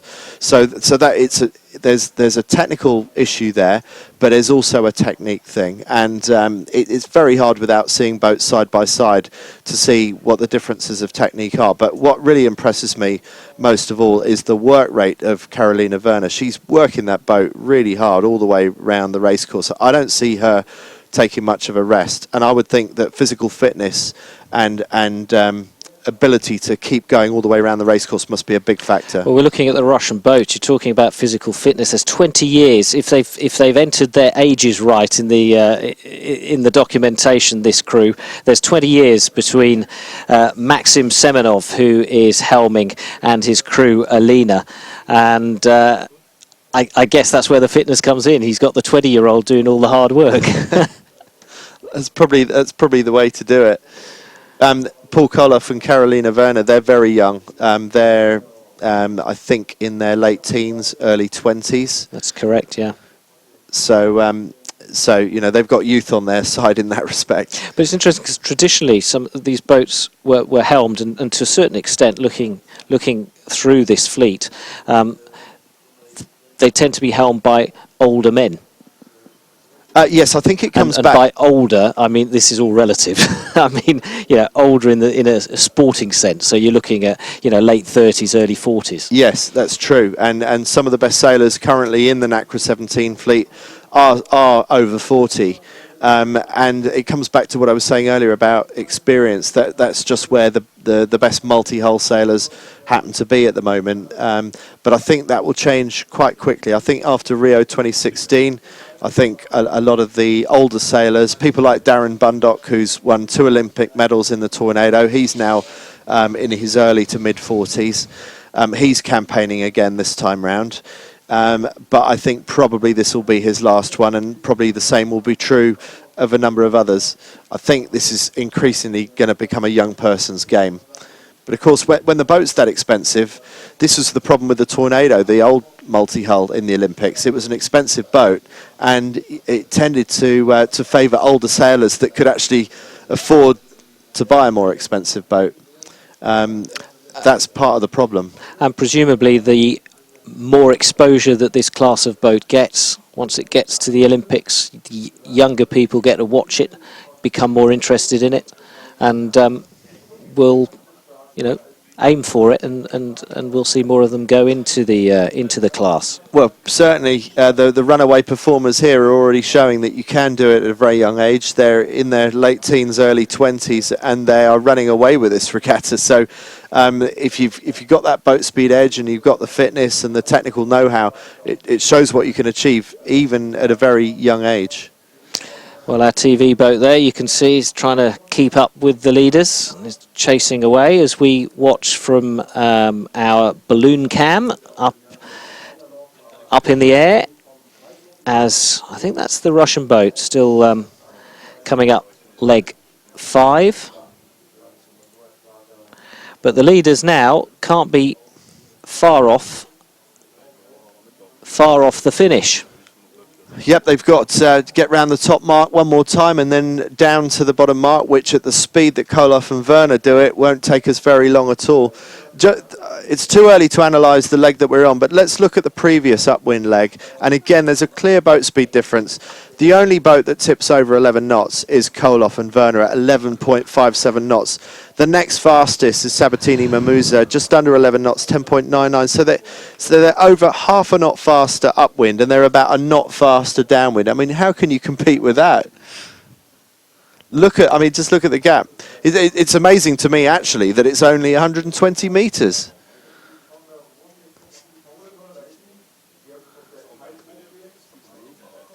So, last time hoisting the spinnaker for Carolina Werner, last time of the day, because I think this will be their final race of the day. There's about, because I was counting there's about 25 seconds between the leaders and second place at the moment. Paul Koloff gets on the trapeze. He's providing the righting moment, giving time for Carolina Werner to do all her many different tasks, getting that new foil up on the side of the boat that they're on. Only one foil down at a time. Having both down at the same time doesn't make you hydrofoil faster or higher or anything else. It just adds drag. Right. So you only ever want the foil down on the far side of the boat from where you're trapezing. But they look like they're fully up to speed now. A quick look over his shoulder. Never daring to look over his shoulder for too long because there's so much concentration going and stopping that boat from capsizing. I think it's like a really frisky Arab racehorse. It's fast, but you can't take your eyes off it. You've got to keep it under a tight rein. Otherwise it senses that you're not concentrating and over you go. I think that's exactly right.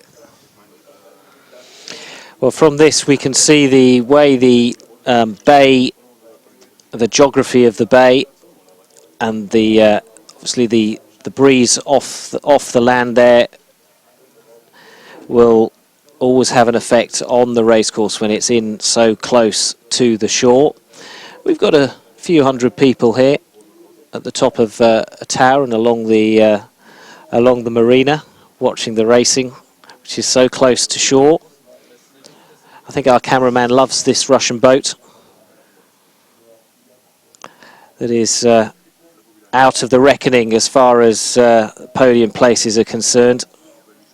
Just going through a jibe there. Looks like they're managing it. As you said, it's experience at the back in this boat and youth at the front doing the hard work.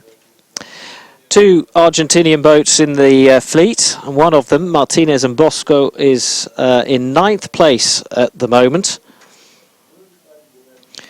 And look how that gap is opening up there. I mean, it's just going up a metre per second at the moment, that lead. Almost stretching out to a half a kilometres lead in this race.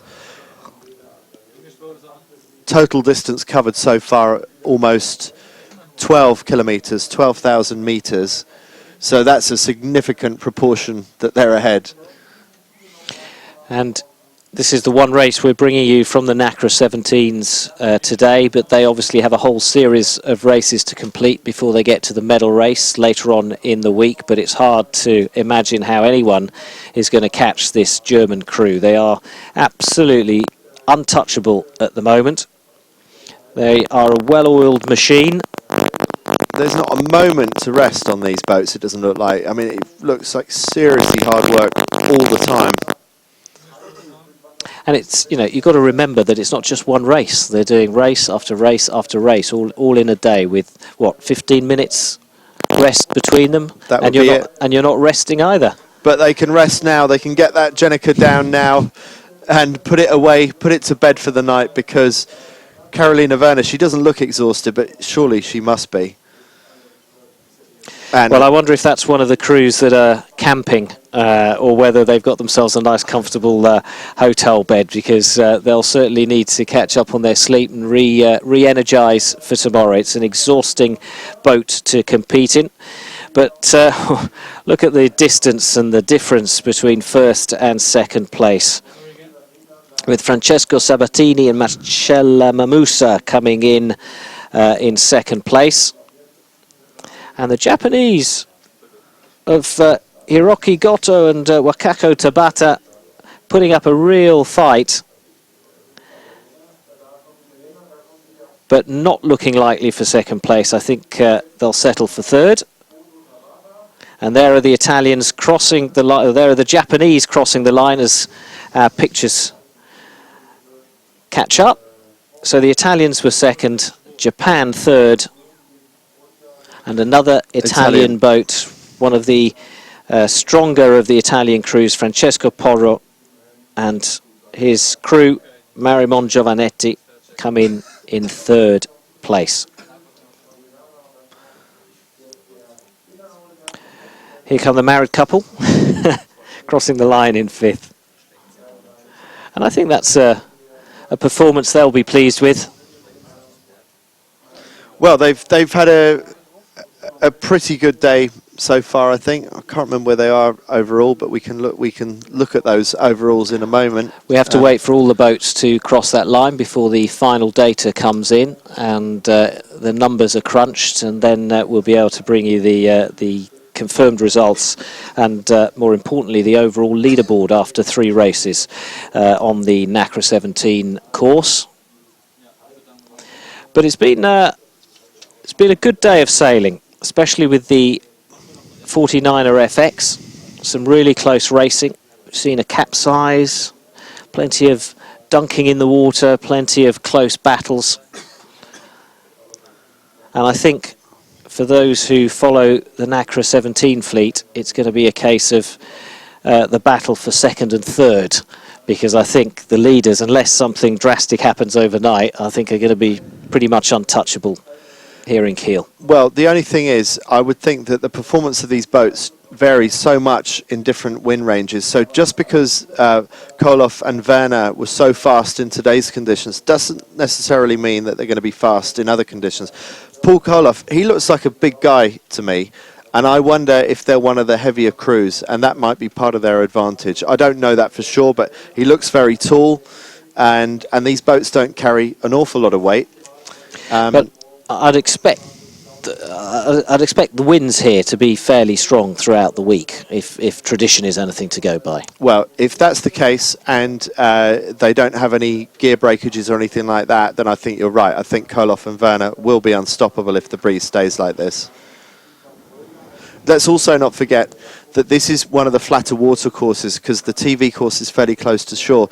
If they are competing further out to sea on bigger waves, that will make the NACRA 17 much harder to handle. We might see more handling errors, more capsizes and pitch poles, and that could have an effect on the scores as well. We've just seen Daniel Mully and Barbara Nemec of Austria crossing the line.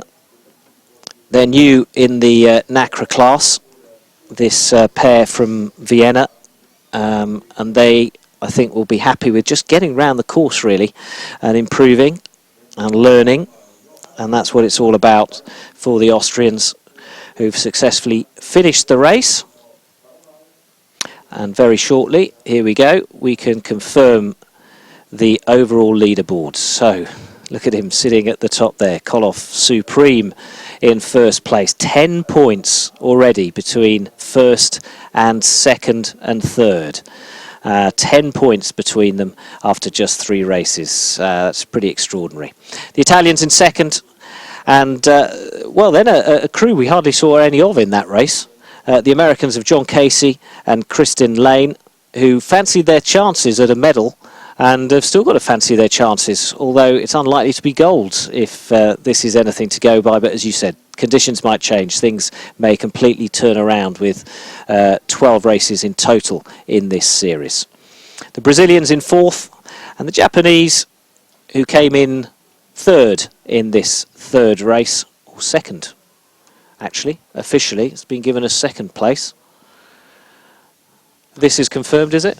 No, it's not confirmed. So, well, either way, they're mid-table, and I think we'll be pretty pleased with their performance in race 3.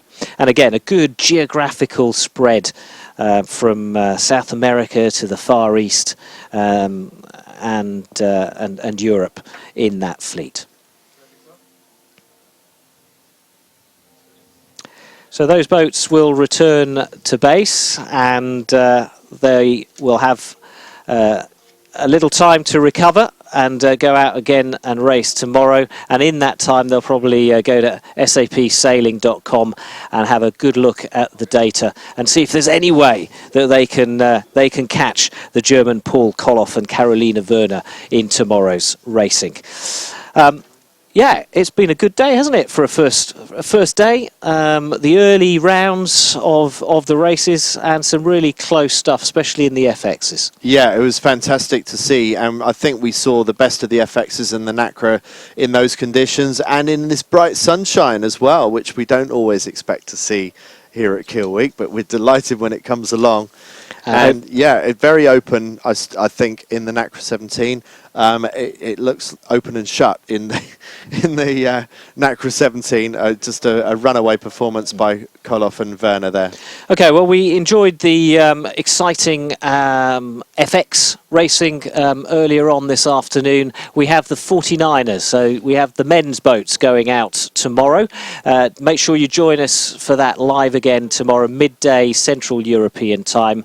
But for now, from a sunny Kiel, thank you for watching, and we'll see you again tomorrow. Bye-bye.